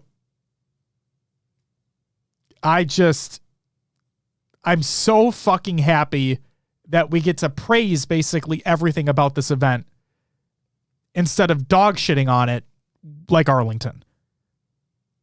So without further ado, yes. Here's some event thoughts from the community before we get into our thoughts as a whole, gentlemen. C4, Corey, he only attended on Friday. So here is that. The venues, he says, are 100 times better than Optics. It's also much better than the majors. The only thing I wish they had done here was have a small side tournament. There were free play stations for 1v1s, 2v2s, and OG Halo 2, but there weren't any stakes or prizes. Still very cool to be able to play. SSG hid skull pictures around the event amongst all the other artwork. You had to find all 5 and head to the SSG booth to win a small pin with the SSG event logo, which was fun and sick as fuck. They also had challenge cards like they did at Worlds, where you went around and got free swag and participated in each booth to get a raffle ticket for prizes. You also got a raffle ticket at the door with your GA ticket, as well as free posters and stickers. They had 12 arcade cabinets to enjoy. NBA Jam, TMNT, Street Fighter 2, MK2, Galaga, Pac-Man, a hunting gun game, and another one I can't remember.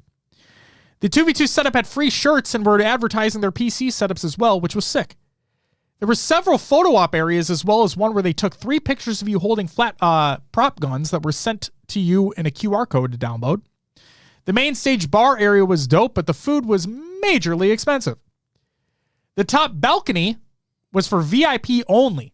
Not a big gripe for me, but it was still cool.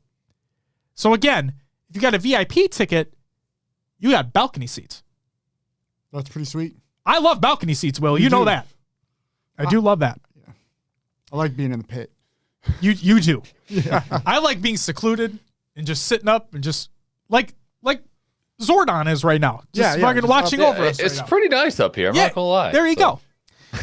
And then let me see here. The walk from the underground to the depot was not far at all and took less than 2 minutes and was very easy to find thanks to the signs SSG put up everywhere. And then there was also a wall signing where you could use neon paint and markers to sign your name. Very neat. Loved it. Overall, I'd give this event a 10 out of 10 compared to the other events we've had so far. World still has it to beat, but not by much, and that's only because it's there has an LSS tournament in a bigger venue. How about the booths? Oats Overnight had a booth with free samples, which was dope. FaZe had their booth, and Native Gaming had theirs with free stickers and a chance to win a PC with the purchase of their merch for 1 ticket per item. They also had a signing, which you probably already knew about. We did, but thank you. They had a booth called Player X with hats and free shirts. The app is for fantasy esports. They're looking to add Halo later on, but for now they have Valorant and I think CS, and they're adding League of Legends at some point too. They had a Roblox booth with some custom-made maps, so there's that. Interesting. Yep. Salt Lake Sports was there with a booth and a chance to win a free swag, including a small beach ball, sunscreen chapstick, and a cooling towel or sunglasses. They're looking to get into esports at some point as well. So again, those were Corey's thoughts from just Friday. Shot Aces attended, and he said the following: I can tell you right now, this is the best production we've had for any event. You can probably already tell that from the broadcast. The fact that the side stages and booths are in another building isn't as big as an issue as people may thought it was. The B stream audio sometimes overwhelms the C stream and D stream viewing, but that's a very minor complaint. The overall atmosphere is really nice too, appealing to a graffiti punk vibe, very mid-2000s nostalgia vibe. Bryce Archer said the following: I'm a longtime Halo fan, essentially since Carbon upset Final Boss, but I've never been to an event. So growing up, going to an MLG then HCS event became a bucket list item, which I got to check off today. And it was fucking worth it. The wife and I had such a good time. We were planning a trip to Seattle for Worlds, and I think the HCS is SSG to thank for that. They clearly put a ton of heart and thought into this event. I was surprised at how much was at the free venue. It felt exciting but intimate. SSG is our team, and being part of SSG chance to drown out Greenwall folks was fun. The wall that went through the history of competitive Halo was so fun for an old school Halo junkie like me. Also, everyone was so pleasant. I must have seemed like a fangirl to the wife as I pointed out Hines, Walshy, T2, Elamite, and the current pros throughout the venue. The matches have been good so far, and the presentation is on par with the awesome players we got to see. Bound getting his first win in front of the home crowd was borderline storybook for that event. This event felt like it had so much soul in it. To end with Eco getting teary from the crowd's enthusiasm at the end felt like the perfect close. Again, this is my first event, so not sure what was unique about this and what is the norm, but this felt special. And then we had Aaron the Geek, who I believe is in chat right now, who also attended. And he said, full disclaimer here. This is only the second LAN I've ever attended in person, and I've only ever watched HCS with Halo Infinite, so my points of comparison are obviously limited, but I have a hard time imagining how this tournament could have been better planned or executed by SSG. All of my, admittedly very few, issues with the event were either well within the norm or out of their control. It sucked that the FaZe native game had so many issues, but that's hashtag just infinite things. Wasn't that like a 3-hour long series or something? Because of the technical difficulties or something? Was that FaZe in G1? FaZe Native Red. G1, yeah. No, FaZe G1 was had it FaZe G1? Super long series as well because there of you go. technical. Yeah, it could There have you been go. two, yeah. The main venue had some annoying food and water restrictions, but that was a Live Nation policy thing and not SSG. The only complaint I had that they were responsible for is that it wasn't significant. Is that it wasn't insignificant to watch from main stage to the underground. You had to go through security every time, and there was maybe a 5 to 10 minute walk depending upon the crowd, so you really couldn't game hop like you could at some venues, but that's a pretty small complaint all things considered. Things SSG in their tournament did well? Basically everything else. There were frequent giveaways with great prizes and fun games involved. He actually won a $130 Bluetooth speaker playing Halo Pictionary. Congratulations. Nice. Lots of rock, paper, scissors tournaments. Native gave away a gaming PC. Native Gaming having a booth was massive. Love that org, and them getting to have a booth was super cool. Indeed. Very, very fucking cool indeed. The Underground had so much to do. They had both 2v2 and 1v1 stations for Infinite, a 4-player station for Halo 2, 6 different arcade game cabinets, and all of it was, again, free. It was free. They had fun scavenger hunt things to do, finding printed out skulls hidden among all the posters and flyers taped to the walls, like we mentioned earlier. Mm-hmm. My favorite thing they had was the sick-ass photo booth, except it wasn't a booth. It was this big-ass canvas that was literally the multiplayer lobby menu where you can see your Fireteam Spartan sitting in front of the Pelican. And they had a bunch of two-scale poster board cutouts of so many Halo Infinite weapons. I didn't copy the rest of it, but hold on. He says, now on to how the venue experience watching games was. The B, C, and D stages were great in that you could watch all 3 games at once. They were weird in that only B stage had any audio, which makes sense, and nothing had casting. All in all, I still really enjoyed the games I watched there. Main stage was where it was really at, though. Someone somewhere described the venue as intimate, and it was absolutely the best way it could have been described. It's a concert venue, so the sound quality was incredible.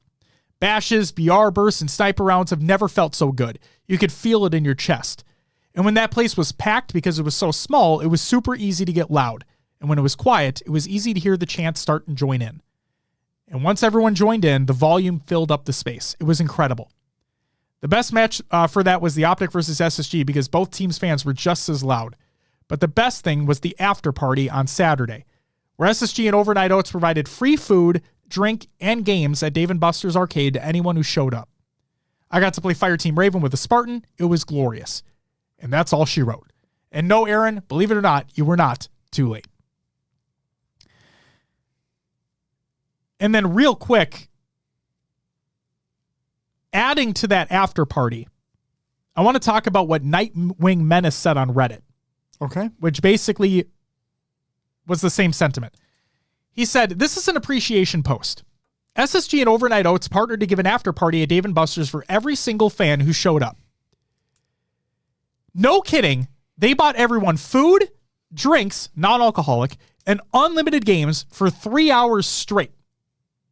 This has got to be one of the coolest things I've ever seen from an org. I made friends at this event, and getting to go to the after party and play games and get to know other loyal competitive fans was the butter to my toast. Truly awesome. Thanks, SSG and Overnight Oats. You guys are amazing. Abso-fucking-lutely. Moving on, let's talk about Riz. Riz provided me the good and the bad. For Riz, the good. The whole underground part was genius. There was plenty to do and see. The whole event felt very Halo and very SSG. Staff was very friendly and helpful.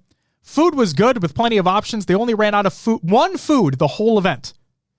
Remember when Arlington ran out all the time? Oh. So that's fucking awesome. There was full bar coverage with Halo-themed drinks. The plasma grenade was fantastic. Finding the underground was super easy because SSG set up signs. And now we get to the quote-unquote bad.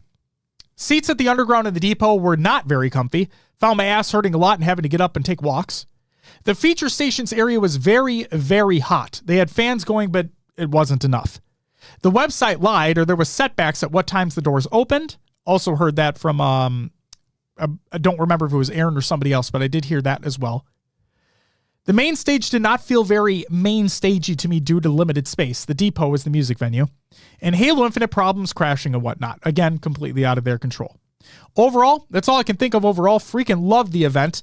The crowd was hype as fuck, and I wish that this is what the Optic Major could have been. SSG needs to host a major next year. I mean, shit, based off what I've been seeing, I agree with that statement. Yeah. And the last one I want to talk about is a gentleman named Lucas. The reason why I saved Lucas's for last is because he was actually a volunteer for the event. Okay? So we get a firsthand experience as a volunteer for the event, as somebody who worked it and as somebody who was spectating. As a volunteer, he says, so from the volunteering side, it was great. SSG staff were so personable, hilarious, kind, helpful. I mean, truly no words for how great they are at what they do. All the staff on day one before doors opened were helping the volunteers get their stations they were helping at sorted, provided catering for breakfast, lunch, and dinner, drinks and snacks at all times of day in the pro player practice area. I mean, it was great. Not only that, they gave everyone who volunteered an attendee badge to allow access to main stage during our times off shift. Whenever some sort of fire came up, SSG staff put it out quick. I doubt any attendees would have noticed the problems that may have occurred. I say problems lightly because they were minor, like 2v2 station losing connection to LAN server for like 5 minutes and people going to the wrong areas. Couldn't have asked for a better opportunity. Shonduras was present every day, making sure all was well and was super friendly. Guys, Sean is the owner of SSG. And he was there the whole time. Now as a spectator, I had like 4 friends who came through to the underground who didn't know a single thing about Halo and all ended up buying day passes for the box office at the depot to watch the games that day. Every single one left wanting to download Infinite and hop on some games. The depot was serving funny themed drinks, both alcoholic and non-alcoholic, and the presentation was awesome. All booths were interesting with very kind people working them. The photo op Spartans were great and awesome to have around for any little ones that came by to watch. After party at Dave & Buster's was awesome. Free drinks, food, and arcade games for 3 hours courtesy of Oats Overnight and SSG. It was so much fun. And today as well, after grand finals and after party at a local bar, there was literally something for everyone to do, regardless of age and how big of a fan of Halo you were. Classic Halo 2 on the Tube TV station, small kids games on PCs next to that for any parents attending to have their kids be able to do something. It was great. Overall, quite literally nothing bad I could say about it. And I hope this shows 343 the community is amazing and bring a major next year to SLC.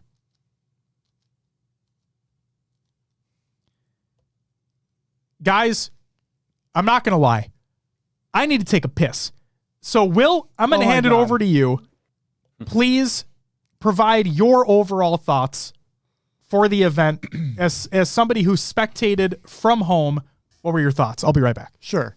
Well, we already talked about the series. The gameplay was phenomenal, super exciting, kept it interesting with the shakeups, and seeing what wasn't expected. It just makes a Halo tournament great.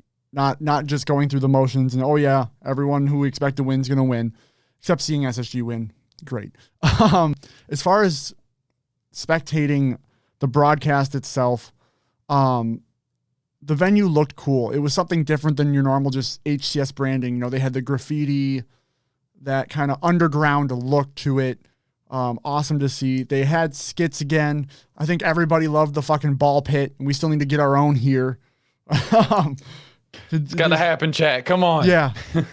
Make it happen. And yeah, it was just super enjoyable. There was some technical difficulties, which always puts a hindrance to things. I think that Optic game on day 2 ended up being on B stream because of maybe timing instead of seeing it on main, which was unfortunate, but it was still a great event all weekend, super exciting, and I think it was just really well put on. And Zarn, any thoughts from you? Yeah, I echo a lot of those sentiments. It was obviously on the watch party, such a great time watching it with you all, everyone in the chat.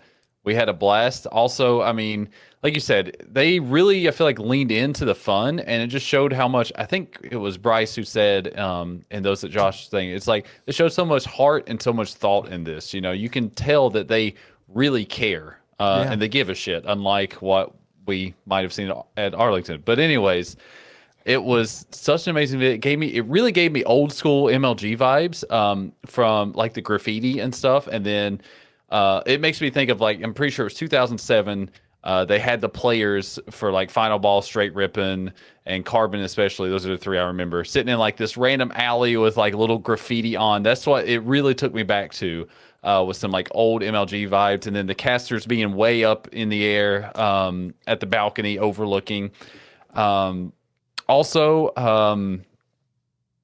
I love that they were doing everything, everything they did in the underground is like just unbelievable. Like the fact that it was free, like Josh has reiterated so many times, is just like such a massive, massive win for the community that they could do that. And the fact that that has led people, like those, 4 friends from Lucas were able to come in for free, check it out, realize this is really cool, and then go to the event, and then also decide they want to start playing Halo. Like that's how you grow the community right there. Like that is a perfect example of how that happens, and it's such high praise. And the last thing really was just whoever found that wall of Halo history. I need pictures of that. I feel like that's one thing I missed, was that wall. I need that picture. But yeah, all in all, I was very impressed the entire weekend. The viewing experience from home, and then hearing all these firsthand accounts just makes me even more appreciative that we have someone like Spacestation Gaming in the scene supporting Halo, the game we love. Yeah.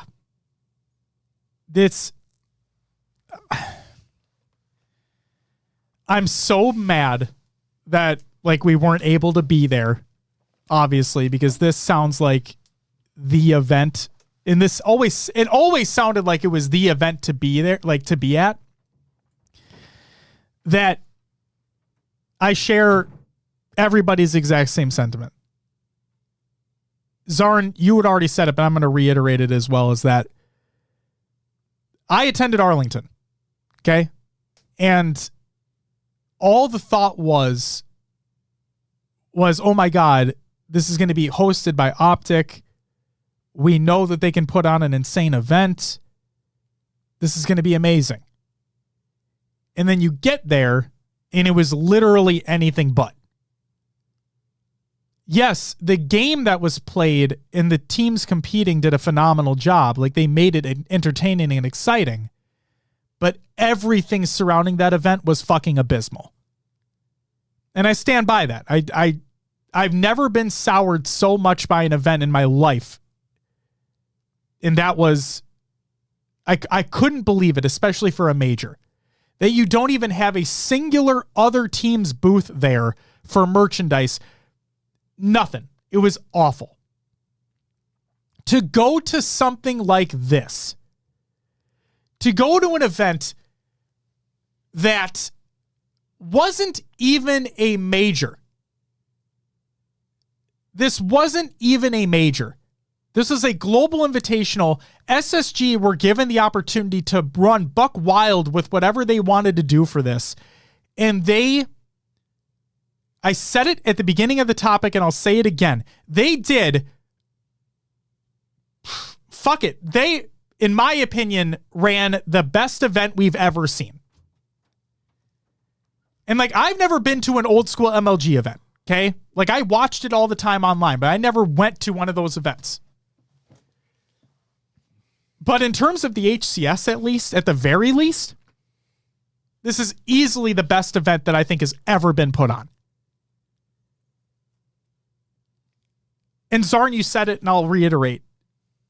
Space Station truly, it looks like they actually give a fuck. Yeah. They didn't have to have this in 2 separate venues, one of which was completely free to attend.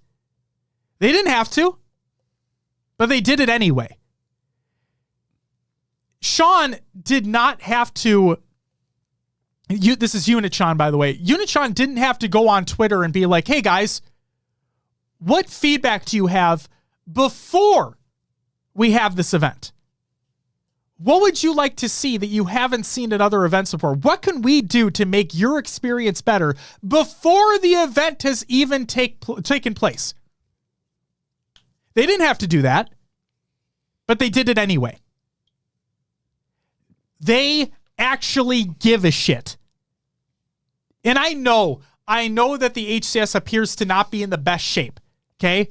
I know that Halo Infinite appears to not be in the best shape. I understand that. But the fact this organization comes out, this realistically grassroots organization comes out and did what they did to make... I only spectated this from home, but from hearing everybody's account of this event, and I straight up asked anybody and everybody that attended the event to give me the good, the bad, the ugly. I want all of it. Because I don't think anybody can be held above criticism. And if anything, if there was criticism for SSG, I bet they would take it in stride and want to do it better for the next time. If given the opportunity for a next time, which they actually abso-fucking-lutely should be given. But the best part is, it sounds like there isn't any criticism to be had. The only real criticisms I heard is because of the space of the venue, like the size of the venue, which they had no control over, or the game having inconsistency in the shit that was going on with it, which again, they had no control over. So to SSG, if you ever see this, or if you don't, that's fine too. But if you ever do see this, I want you to know from every piece of my heart, thank you so fucking much for actually giving a shit. For actually caring about the players, about the spectators, about anything and everything that had to do around your event. Thank you. Thank you for giving a shit about the merch that you put out, which is still the best in the scene, by the way. That's no fucking question. Thank you for actually caring. Because coming off of Arlington, I'm not going to say I was worried. But seriously, you made all the shit just wash away. That bad taste that was left in the mouth from that disaster of an event, it's gone. It was gone. It was just gone. And I just watched from home. Yeah. You guys did a phenomenal job from start to finish. It sounds like everybody that was actually at the event had a phenomenal time. It sounds like the staff that was at the event were ready and willing and able to help in any possible way that they could. And that speaks volumes to me. Something as well for me is they did the things to grow the scene as well as just put on an amazing event for the scene. Having that free area with all that entertainment and attraction there. It's what it needs. It's what Halo needs to be, in my opinion. I couldn't be happier. I legitimately couldn't be happier. I'm not kidding. When Shonduras and Ubernick and the Spartan came out with like the merch that they were throwing out in the crowds, and the kids came onto the stage and they were wearing Spacestation jerseys. You guys can attest to this. That moment during the watch party that we did, I'm like, wait a fucking second. SSG has youth jerseys? Hold the fuck on. I bought one right then and there. Personalized for my kid. I know it's such a small thing, but the fact that Lucas was talking about how they had things available for kids to do at the event,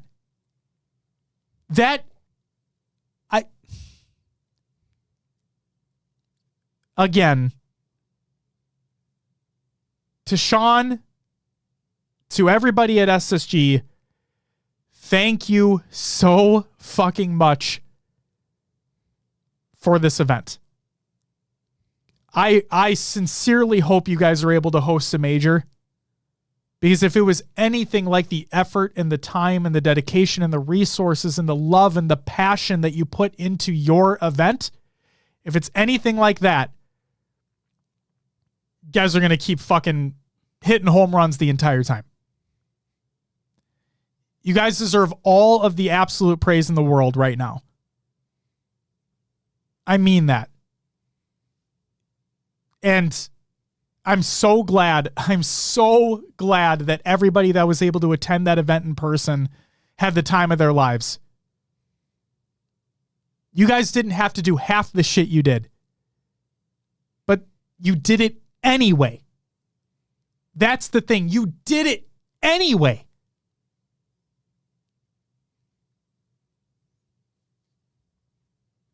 Thank you so much.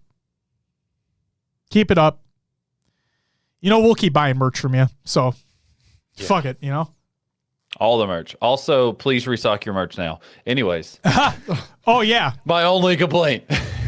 So for those who don't... I'm ready to buy. Yes. Sorry, go ahead. No, you're good. For those who don't know, the plan from what they said was items will be restocked today after the HCS event has taken place, but they have not been restocked yet. It's not on their website. The merch from the event is not live at this time. Taking it a step further, I want to quickly say if I go to... Here we go. So John, Game Crazy John said, sounds like the new SSG merch won't be up for a week or two, but the other merch they had with them will be added back today or tomorrow. And I asked him where he saw that. And John had reached out and asked, and John, correct me if I'm wrong if you're still here, but I assume that the person who replied works for SSG. Am I correct in that regard? Please correct me if I'm wrong, but the individual said not today, but in 2 weeks. And then he said, oh wait, restock is happening today, but the new stuff isn't going up until 2 weeks. He misread.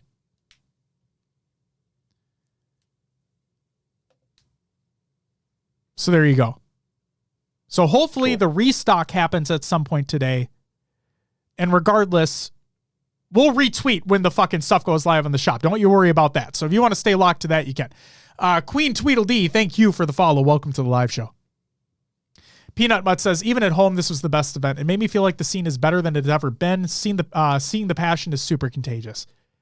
Absolutely. Ikuza said, you know what made me know in the moment Josh was happy? Earlier in the stream, he said, my daughter is being a little shit. Then that happened, and instantly his mind went, I need to get her one of these. He says, my wording may be off. Yep. I love my little girl more than anything in the world. Like, everybody hopefully understands that. But when I love buying my kid clothing. Like, this is going to sound so stupid, but like anytime I can buy her jammies, I'm buying her fucking jammies. Because she looks cute as fucking jammies. Like we got her a set of 2 different types of Pokemon pajamas. And she's fucking adorable. And when I saw those kids on the stage with the SSG jersey, I'm like, I want that. I need that. And I bought that.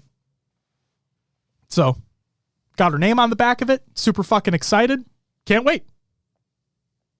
If other fucking organizations had youth-sized jerseys, maybe I'd buy those too. Peanut, you make a great point. He says, SSG jammies when? Yo, they have the blanket hoodie. Yeah, that's Just true. take it a step further. Yeah, they need like the full-on... They need a onesie. Ooh. They need an SSG onesie. Like adult-size onesie? They need footy pajamas. They need footy pajamas. Oh. SSG footy pajamas. Make it happen. And then they could expand. Never mind. I was going to go to mattresses. Anyways. Oh, my God. No! Oh, yes. You'll wake up rock hard. You'll wake up feeling out of this world on a space station mattress from Mattress Firm. You'll learn stellar sensitivity on Ooh. a space station mattress. Oh, I love it. I love it. Ooh. See, I'm telling you, SSG, make footy pajamas. Telling you, they'd sell out immediately. Mark my words. We're just giving you guys merch ideas. You don't even need merch ideas, but we're just giving you merch ideas at this point. Shit. So all the streams from A, B, C, and D are going to be included from each day. They're all there. All the highlights from days 1, 2, and 3 are also included in those links. The HCS Gear Up bundle, which is the Athlon helmet, and then the animated shoulders, which is an armor effect. Those will go live on the 15th in the store for each team. The 15th is next week on Tuesday, so stay tuned for those if you want those. And they actually looked pretty good because we saw some teams rocking them in the tournament, Sentinels being one of them. Yes. So very much looking forward to that. Unlocked episode 1 for Bound. Unlocked is the new HCS documentary series. There'll be 4 episodes in total.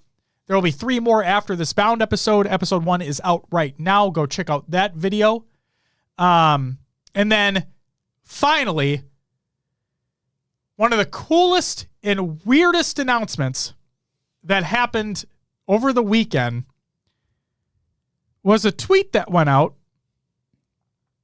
announcing a collaboration between SSG and Straight Rippin'.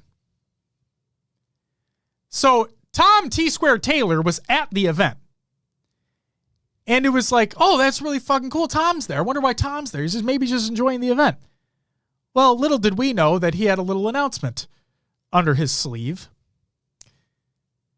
SSG and Straight Rippin' are doing a hoodie collaboration where, for those who don't know, SSG released a hoodie. It's like a Master Chief green hoodie with a gold space station written across the front and an HCS patch on one of the arms. Well, what if I told you it was basically that hoodie, but in blue with white space station lettering and a Straight Rippin' patch? And my fucking God, does it look incredible. It's clean. A thing of beauty. For those who don't know, that'll be at Fort Worth in September. And to my knowledge, because I went in the replies of that tweet, to my knowledge, it is yet to be said whether or not it'll be available online after the fact. I think it will be. I assume just it will for be the as fact well. that the St. Louis, Salt SLC. Lake City, God, the SL, Yep. SLC stuff will be online, and then the green one was supposed to be was it Raleigh? Oh, God, sure. They released it at Raleigh, and then by Kansas City, it was online again. John, I did not see whether or not they said that one will be online after the event. I do know that they said, as we've confirmed, that the SLC merch will be available, obviously, after the fact. That's just a matter of time.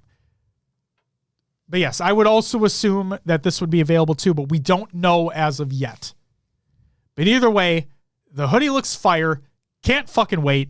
Super stoked.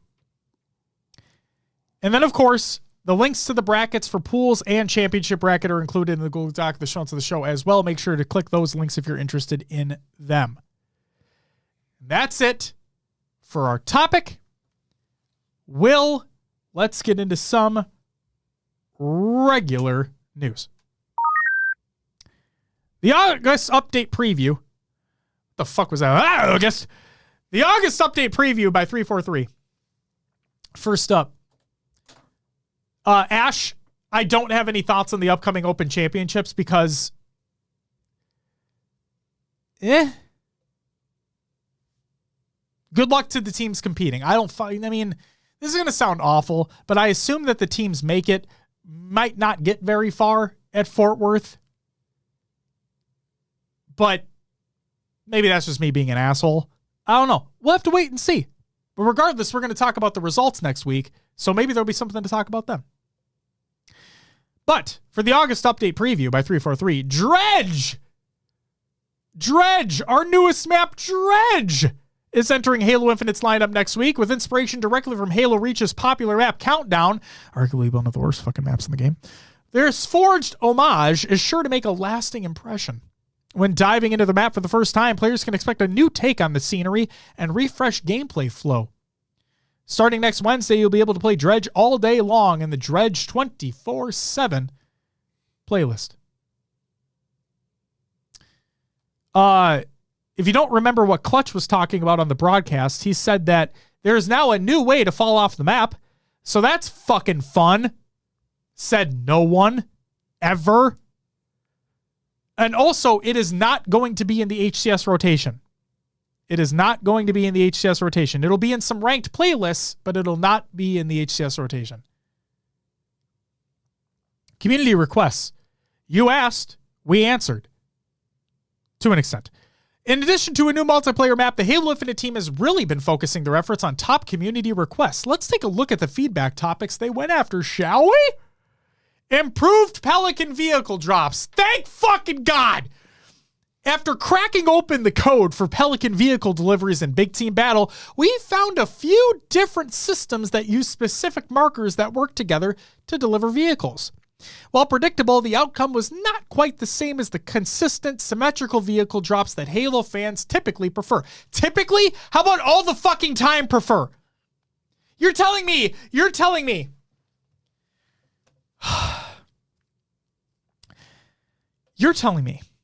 that there's an opportunity for the other team to get a Scorpion and we get a Wasp? Sign me the fuck up! Said literally no one. To bring the Pelican deliveries closer in line with those expectations, we've improved the system to deliver the same vehicles on both sides of the map in the same wave. But, because of course there's a but, please note, due to different Pelican flight paths, there may be a difference in the exact timings of delivery. So, there you go. BTB Fireteam improvements. In another effort to improve the BTB experience, the team also tackled a common piece of community feedback around intro cameras. Hell yeah! Now, big team battle matches will prioritize placing the members of your fire team in your in-game squad of 4 players. Wow, it took you that long, but we got there. This means that during the intro camera sequences at the start of each game, the lineup shot with 4 Spartans will also prioritize showing members of your fire team. Hell yeah. How about extermination? There are not many feelings that can match the rewarding sensation of taking down an entire enemy team and hearing Jeff Steitzer say, extermination. With the introduction of the elimination and attrition game modes in Halo Infinite, there was a desire to help make that medal moment even more special by attributing it to overkills that helped end a round. However, many of you expressed that this made it feel too tucked away and asked for it to return to all game modes, and that request was heard loud and clear. They say many of you. I assume all of you? I don't know if any one person was like, fuck it. So we're happy to say that with the launch of the August update, the Extermination Medal will be available in all, count them all, multiplayer modes. We look forward to you all sharing clips of your favorite clean sweeps online. Death cam improvements. While this topic was a bit more niche, we saw the posts and comments asking for improvements in this area, and the team was happy to jump on it. Our reasoning for going with static death cams was to help ensure a fair environment in which a team only gathered information that was earned. However, we heard the feedback around the static death cams and we went after it for this update. Starting next week, after you've fallen in combat, you'll be able to rotate your death cam to look around while spectating teammates, much like in previous titles. We expect this extra bit of freedom will encourage even better teamwork and improve communication while players wait to respawn. Additionally, to help make sure you can spectate your teammates even faster, we've increased the speed at which you can cycle through players under death cam. Now, with this additional layer of player agency, you should always be able to help a teammate in need. If they fucking listen. That's what the pinging system is for. Reactive water plane. Neat. Forge quality of life updates and bug fixes. Also neat. Much like our other updates, the focus of the August update was to continue addressing top community requests across the board. In addition to the few topics we've covered above, we'll have even more fixes for top community reported issues such as personal AI voice resetting, bringing Slide back to parity with its Season 3 behavior. That's a big one. Multiple observer and theater bugs, and stability improvements for all platforms. So that's great. As long as it all works out. And that's it for the regular news. Cybercon Games Watch! We don't have anything, which means it's time for Will's Adventures with an A-Lovers and other games too. Will, what did you play last week? Madden 23 is on Game Pass. Oh boy. So I downloaded that. And with my eyesight, I can't really do much. So I created a wide receiver like face of the franchise thing. And they actually have you like you're running the receiver routes. It's not full cam. It's like you're looking through, or not looking through your receiver's eyes, but you're like camera behind your receiver, right? So I'm like, I don't have to throw the ball. I don't have to read the play. I just got to run a fucking route and hope I get the ball thrown to me. I could do this with partial vision. Love it. So I did a little bit of that. And then last night, I'm like, man, I got to keep the sticks warm. Let's hop into some 8s. And it did not go great with my eyesight, but I did my best. I tried to hang in there, tried to keep thinking strategy and moving with the team. Kind of broke down at times. People didn't seem enthusiastic with the people I played with. So it was kind of just like calling out, running around. No plays were really called. Just, but at least I got some play time in. There you go. That's it. What about Zarners? Zarners. What about yourself? Yeah. So I did end up playing a little more of that Ask Libra game that I talked about last week. Yes. I actually also booted up Divinity Original Sin 2 because I saw a lot of Baldur's Gate 3 stuff. Yeah. And I was like, kind of in the mood, but I was like, I don't want to commit to it yet. I want to play on the Steam Deck. So I was like, you know what? I have Divinity. So I booted it up. It'd been a while, so I just restarted. I'd only played maybe an hour before, and I went through the intro again. I was like, oh gosh, I could like really sink my teeth into this. And then once again, obviously after this weekend, played a ton of Halo as well, as much as I could. I also joined in on 8s last night. I got lucky, and our side were vibing. Unfortunately, I have picked up the habit of saying, of quoting Bound and saying, I am him. He is I. Jesus. And then if the team did something, I'd be like, we are them. Let's go. Just dumb stuff. But we were vibing, so it was actually pretty fun for the most part on our side. And yeah, that was pretty much it. Just looking forward to playing more Halo this week for sure. My whole team was complaining that we couldn't kill Zarn. It was just like he got away. We'd get him one shot, he'd get away.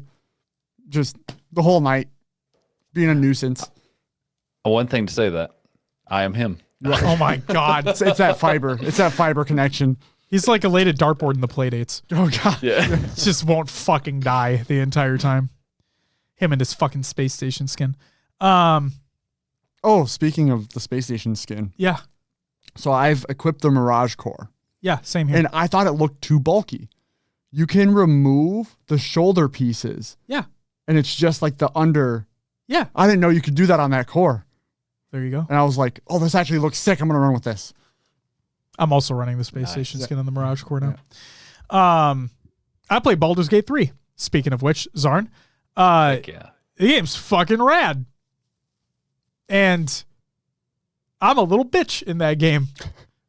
I'm one of those assholes that reload saves because I don't want my companions to die due to stupid shit that I do.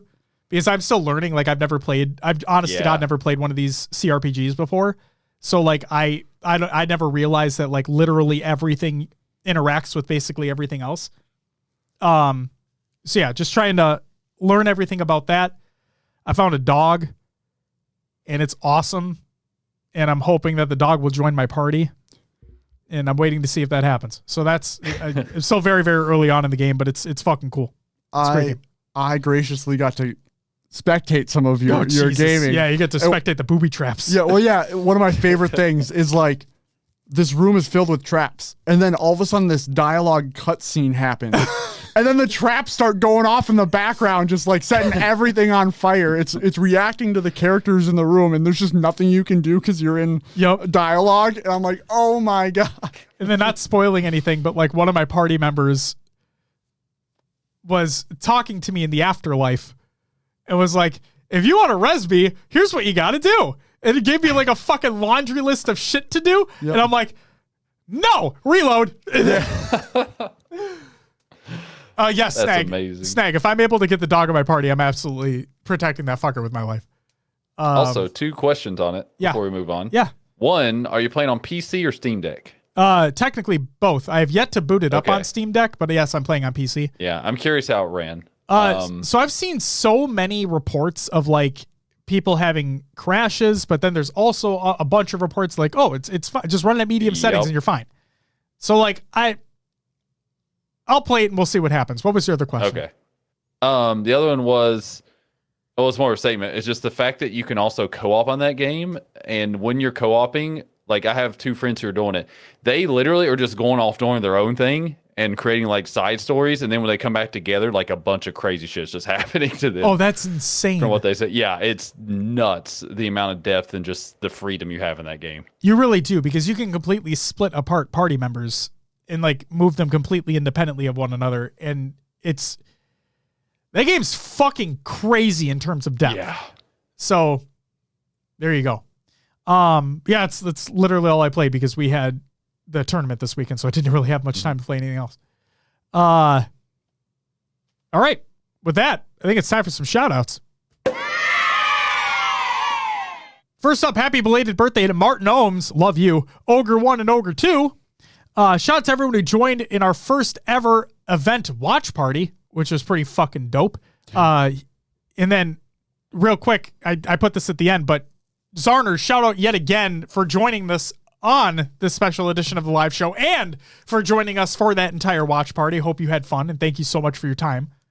Thank you. It was a blast. Hell yeah. Shout out to everyone who followed and subbed during the live show. Let me quickly get you guys in here real quick. Give me one second. We had The Real Grim Reaper, Shifty, OG Dirk, Tej, My Two Lemons, Checo, Danimals, Bankworthy, Katsuragi, Spirit, Modern Spartan, Eunice, Daylac, again, I apologize for mispronouncing that, Lucky or Lukey, Method, Jack, Paldian, Synergy, Sin, and Queen. Thank you all very much for the follows. Greatly appreciated there. Guys, thank you for the bits as well. Jesus Christ.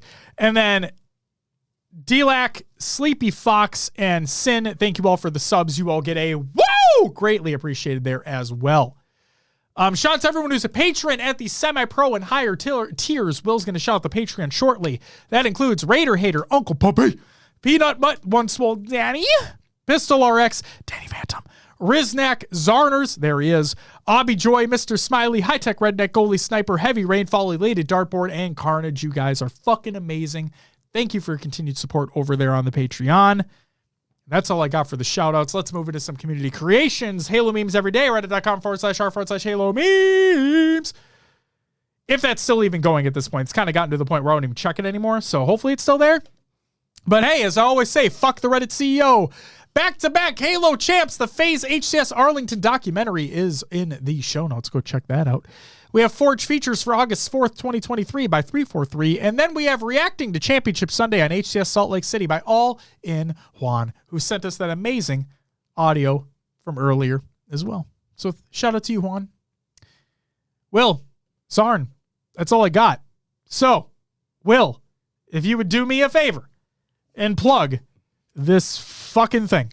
Of course, as Josh mentioned, we have the Patreon now for exclusive benefits and content. Please head over to Patreon. We have the 3 separate tiers. 4 separate tiers now. 4 separate tiers. Go check them out. I should take a look at that. It's 4, I believe. It's 4, yep. And as always, you can find us on your favorite podcast services. Just search for HCS Pro Talk. We are on iTunes, Podbean, Spotify, and Josh's favorite, Pocket Cast. Still not an app, sadly. Our Discord is there. It's free to join. An extra conversation going on over there throughout the week. Check it out. Go find us on social media as well. Twitter, Facebook, YouTube, TikTok, all that great stuff. Shorts on YouTube and TikTok. We got interview series and VODs all over on YouTube. If you want to watch the live show, Mondays, 7 p.m. Central Time, here on twitch.tv/HCS Pro Talk. And then if you go to hcsprotalk.com, it'll actually send you over somewhere else, evolvedhalo.com. Your home for Halo. Because we have partnered with the fine folks over at Podcast Evolve. They have wonderful shows hosted by wonderful people. They do. Shows include Podcast Evolve, Mission Debrief, Halo TV Plus, Builds with Blocked, Book Club, Halo Headlines, and Halo Gear Guide. go check it out. Go check it out. That's all I got. Well, with that, like Riz said, he said shout out us for the watch party and drops. I want to give a shout out to the HCS for allowing us to have drops on the channel, which is the first time we've ever had that. That was super fucking cool. Hope everyone got their drops. And yeah, it was just a really fucking cool thing to happen. Super excited that it did. And we've never done a watch party like that before. It was super cool. And then I will just say, congratulations, Space Station, again on winning the event. Thank you again, Space Station, for putting on the best Halo event that we've ever seen. And can't wait to hopefully see if you guys do it again in the future, because you've earned it. And fucking, if that was any indication, then holy shit, are we in for a wild ride. On the next episode of the show, before we sign off for tonight, we have our 300th episode. And we still have no idea what we're going to do. But it's going to be fun regardless, and we hope you guys join us for it. We've been doing this for over 5 years now. 300 episodes next week. Fucking insane. And like I said, I hope you guys join us for it. Zarn, again, thank you so much for taking the time out of your entire weekend and the past 2 Mondays to join us here on the show. Our disembodied head, our Zordon, our Jesus. Thank you, Daddy, for being here. Zarn, anything you want to say before we sign off here? Honestly, just echoing your sentiments with SSG. Just seriously, thank you all so much for the love, support, the passion you all showed this weekend. One of the best events I've seen in an insanely long time, and we're just so lucky to have you a part of Halo. So thank you. Couldn't have said it better myself. Ladies and gentlemen, that's going to do it for us for episode 299. We'll be back next week for our 300th episode of the show. We're going to go raid collect after this. Go show him and the Native Gaming Boys some love. We'll catch you next week. But until then.